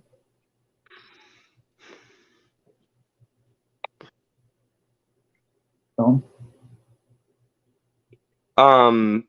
I would say it's the weakest of the 3 Guardians movies, and I would say that I personally enjoyed it a little bit less than Multiverse of Madness, but it's still pretty freaking good. My biggest complaint is probably that it seems like James Gunn had a Rocket Raccoon movie in mind and then went, shit, I have all these other characters I have to find something to do with. I mean, I would make the argument that he was always kind of the main character. Just given that there was a lot of attention given to him over the movies. I think he's the character who's grown the most, except for maybe Groot, but that's only because he died in the first one.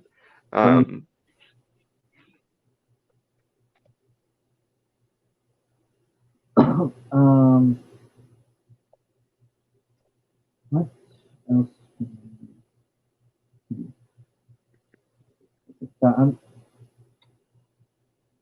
Okay, I guess you can talk about things you liked first or didn't like.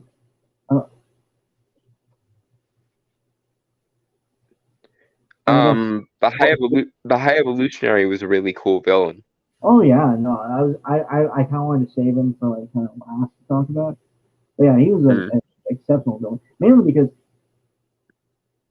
he is a villain to me at least. I don't know about you, John, but he is an unrepentantly evil. Well, he doesn't see himself as evil, obviously, but he's not a sympathetic villain, I think. Yeah. He just doesn't give a fuck. Yeah, yeah. Um,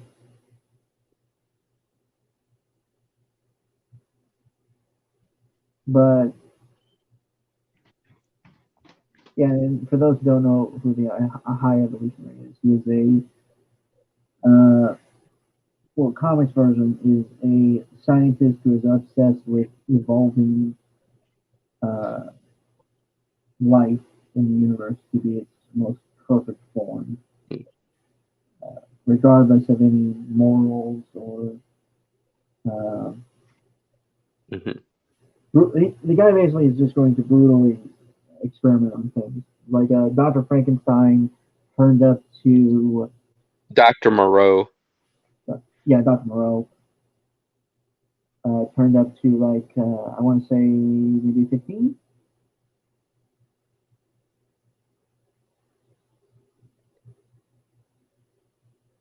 Hmm. Right. Music, as always, is good. Like even the, I think, original soundtrack, the score. Hmm.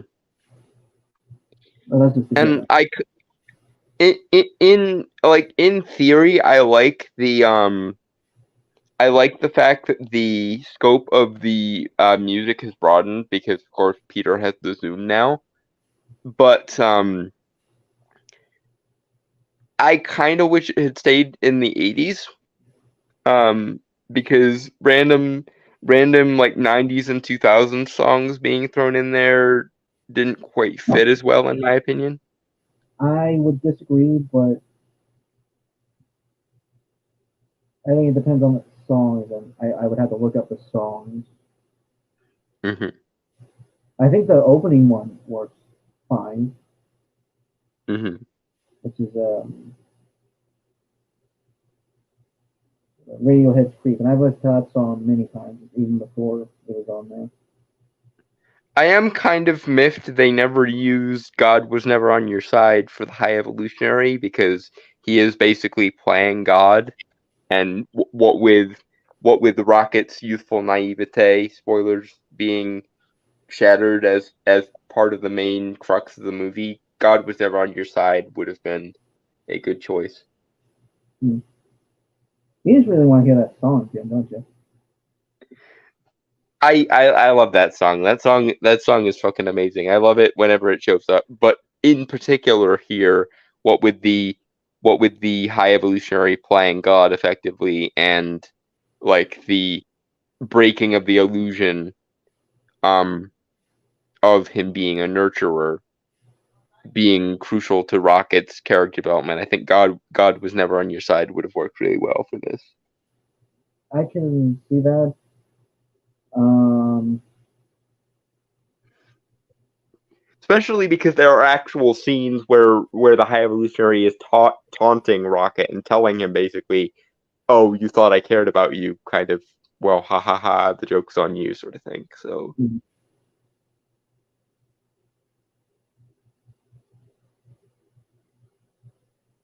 um, I will admit, and this has always been a real staple of how I judge movies. There are moments, specifically with Rocket's backstory, like his flashback, hmm that I got teary eyed. hmm So I know so I know that's good. hmm It's got me care. hmm Um, I like that they brought Krugar back for a couple scenes. Although I wish we'd gotten more of him.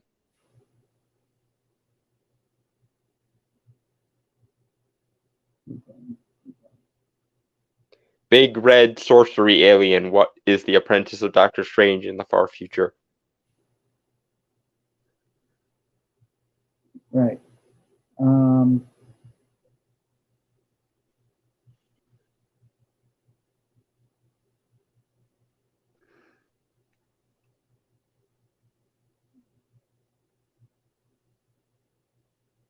also, it's I also so really I also really like Cosmo, and her whole thing. Yeah. It was also very. What's the word? I'm sorry. I'm sorry. What I was gonna say was it gets very like heavy sci-fi in certain moments, like super weird and stuff, and I can appreciate that. Like the flesh ship. Uh, Space station. Hmm. Yeah, that was like the main thing that came to mind. Um, and also, I want to say Counter Earth. Hmm. But I mean, that relatively wasn't. Yeah, it's the island of Dr. Moreau in space, basically, is the main gimmick there. I was gonna say like I don't think it's entirely weird, but um, It's Earth, but with animules. Animin. Hmm. Um,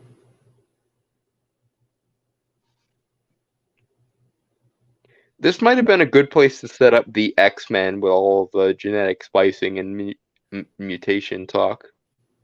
That just occurred to me just now. yeah. Um,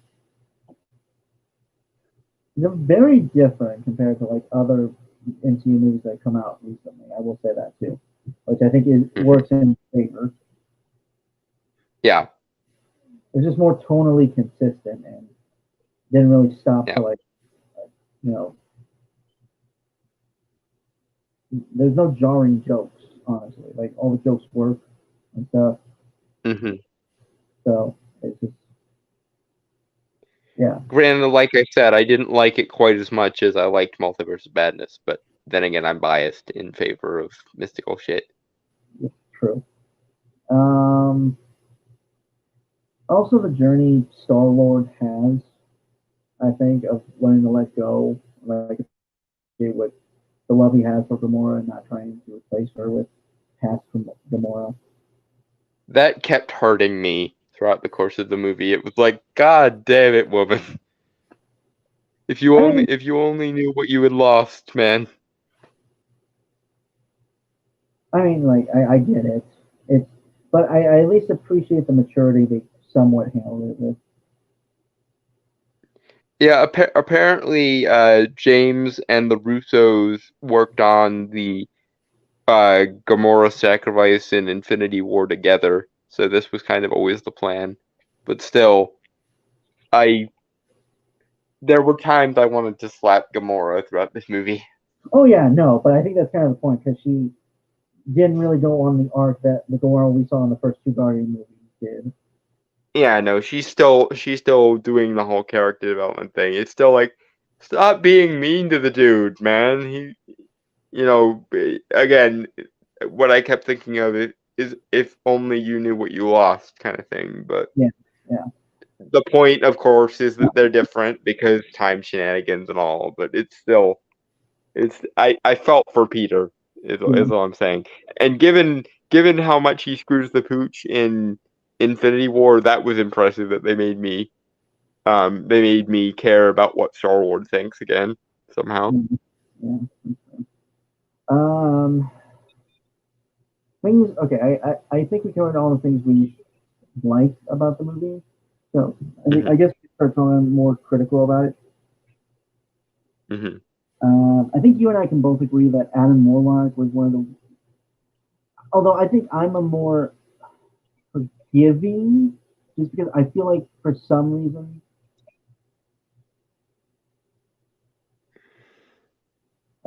Sorry, Johnny. Just me, or is this like a one more day? We didn't lose the more, just the relationship, only he feels it. I, It could have been a lot worse than that if it were one more day. Dragon Turtle. They no, they they were they were still mostly respectful in this. No one was respected in one more day. No one. yeah. The thing I think you and I are both critical of is Adam Warlock. Yeah, I kind of wish they had just left him out. I mean, I Like, was okay. So the thing that kind of bugs me more or less is I wish we got to see more of his journey because I feel like for some reason we're missing a few scenes of his development. I feel, honestly, you could have done an entire Adam Warlock solo movie, and I think it would have benefited things more. fair, but I'm fine with the casting. He's like it's a good. I've seen him in other stuff. He's a good actor. Um, I just again, I wish I, we saw more of his journey. Is the thing, you know. The other elephant in the room is they confused being childlike with being stupid in a lot of cases, and I because here's the thing. The thing that bugs me about this is even if he has no life experience to draw on, the Sovereign get basically an encyclopedia's worth of raw information downloaded into their brains in the pods. So like even if he was childish in the I don't have life experience sense, he should have still been more knowledgeable and a lot more like his comic book counterpart.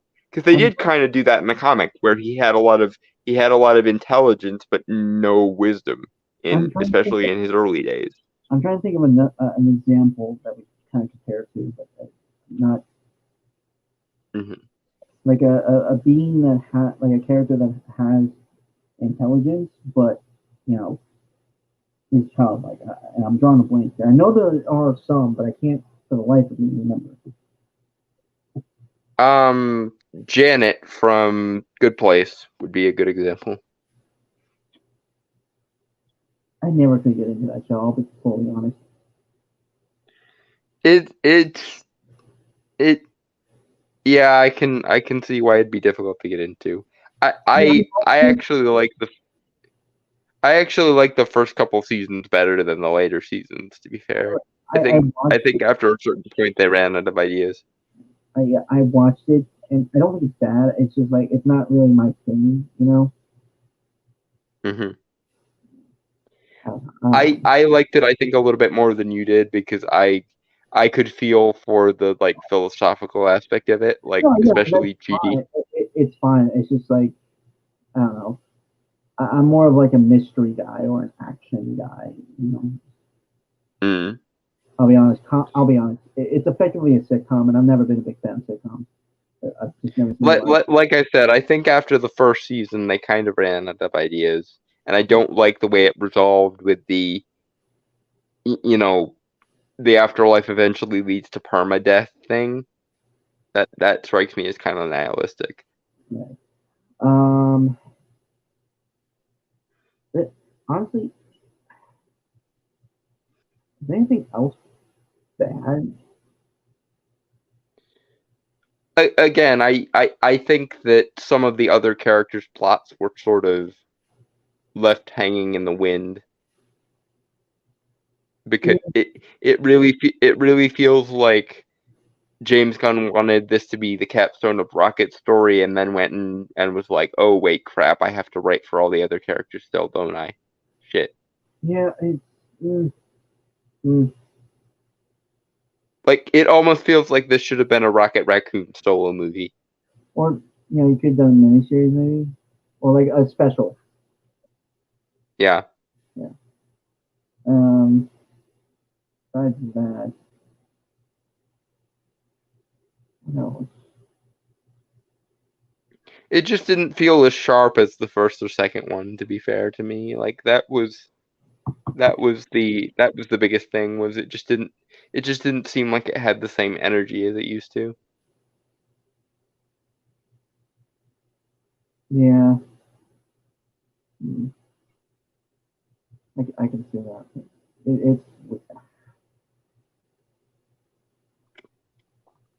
I don't know how to explain it. Like it does feel like it is missing something. Hmm. But I mean, I don't know. I don't have anything else like negative or critical or say of the movie. So I think overall it is, at the very least, it's well done. It is a well done movie. Hmm. One thing I will say is I wish that the new Guardians team had been the Guardians 3000 team that was set up at the end of part two as the Ravager captains. I mean, I was fine with like Rocket becoming the leader of the New Guardians.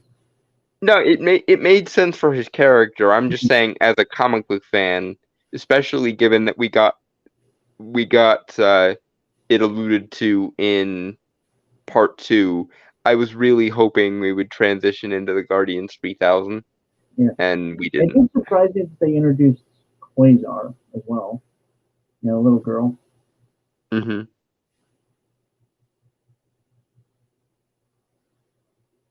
Um, I would say it was also very visually nice. You know, Yeah, it's definitely got some of the best visuals that the MCU Phase 5 or Phase 4 have had. fuck off, you know, fly. I still say that Sam Raimi was able to elevate Doctor Strange 2 massively, though. Oh, just with that.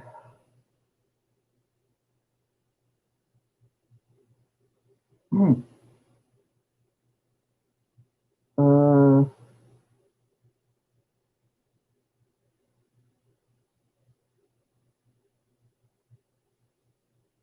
also, like, I will say the rocket scenes, like his flashbacks, his origin stuff. That is some of the darkest shit I have seen in the MCU for a while. Yeah, the very obvious surgical animal cruelty. Goddamn. Again, it's all very Dr. Moreau in space. Yeah, and it's just goddamn. And like when the scene where he loses his fucking mind and just fucking destroys the high evolutionary space. Yeah, catharsis. It was very cathartic. Cause like, yep, that you play with animals. This is what happens to you, man. I'm not even gonna lie, that got me. Just because I would not expect it to be that fucking Visceral. brutal, visceral, brutal, terrifying. Hmm. Like, But I okay, mean, these are animals you're playing with, I so know, yeah. it's just like the thing of like, I'm not gonna lie, it did kind of trigger something for me because Hmm. I've been attacked by animals before. The Uh, dog thing. yeah, I've been attacked by dogs when I was a kid, and like that kind of felt like what happened to me in a Hmm. way. And so yeah, so I Yeah, honestly kind of I can understand that. Yeah. yeah, so I honestly kind of see that as a good thing in a weird way, just because it really did match that kind of like violence and disturbing quality that would happen if an animal were to attack someone. It's cathartic because it's you know basically it's Rocket reclaiming his animalistic nature from the High Evolutionary. The High Evolutionary may have made a super intelligent raccoon, but a super intelligent raccoon at the end of the day is still a raccoon, Right? which I like. And I also want to bring up the fact that I love the evolution. Like even if the characters themselves didn't get as much focus in three, I Hmm. like the evolution overall of the Guardians from like ragtag jackasses or assholes Hmm. who were in the first movie Hmm. to effectively noble mercenaries in the second movie, Hmm. being full blown heroes in the third. Yeah, and you know, it's interesting that most of their actual character development, like overt character development, happened in Infinity War. God, Infinity War was amazing. Yeah. Um, yeah, like again, it's not a perfect film, but rarely is a film ever perfect or ever perfect. Hmm. But I would say it's honestly better than what we have gotten in like last few years. Because Hmm. it's not saying much. Mind you. Yeah, no. The only things that we've recently gotten that I would put above this would be Multiverse of Madness and No Way Home. pretty much. I would. Someone I know you have issues with No Way Home. I just don't think it's earned. That's the thing. I don't think it's earned. I'm willing to give it to them that they at least learn from their mistakes, kind of thing. Yeah. Like as long as the next movie is better than the previous movies, like that's where I'm coming at it from. Like, true, not much in the two previous movies led to this, but this is still the best version of this so far. So there's that. See, I'm of two minds now on the whole way they treated Doctor Strange in No Way Home. This is a complete sidebar, but because in the moment it felt like his character arc was going backwards when I was watching No Way Home. But then Multiverse of Madness happened, and I was like, oh, I see what they're doing. His arc isn't finished yet. They're basically doing what they did in the comics and making his arc take roughly 10 years, which makes sense. Okay, that works. Like Multiverse of Madness kind of fixed one of my major issues with No Way Home, which was it felt like Doctor Strange was cycling backwards, and then I remembered, like, one, his character arc isn't finished yet. Two, he doesn't have the time stone anymore. So while he still has the like cosmic planner impulse, he doesn't have the resources to actually double check his cosmic planner impulse anymore. So he has to basically learn how to think like a human being again after having the time stone's ability to look behind the cosmic curtain, as it were. But anyway, that's a complete sidebar. But yeah, I would say I liked No Way Home better than this, and I would say I liked Multiverse of Madness better than this. And I would say it's probably the weakest of the three Guardians movies. But the Guardians franchise is still by far my favorite of the entire MCU. So even the weakest of the Guardians movies is still not bad or even like ungreat by any stretch of the imagination. So there's that. At least it was consistent. Yeah. I think it was kind of a downer ending, which I would have preferred something a little bit more optimistic to end on, but I get why not, because the Guardians all still have so many issues as people. Yeah. Anyway, with that, folks, I want to say goodbye, adios, aloha, and wiedersehen, sayonara, peace, cheers, and Shalom and fuck off.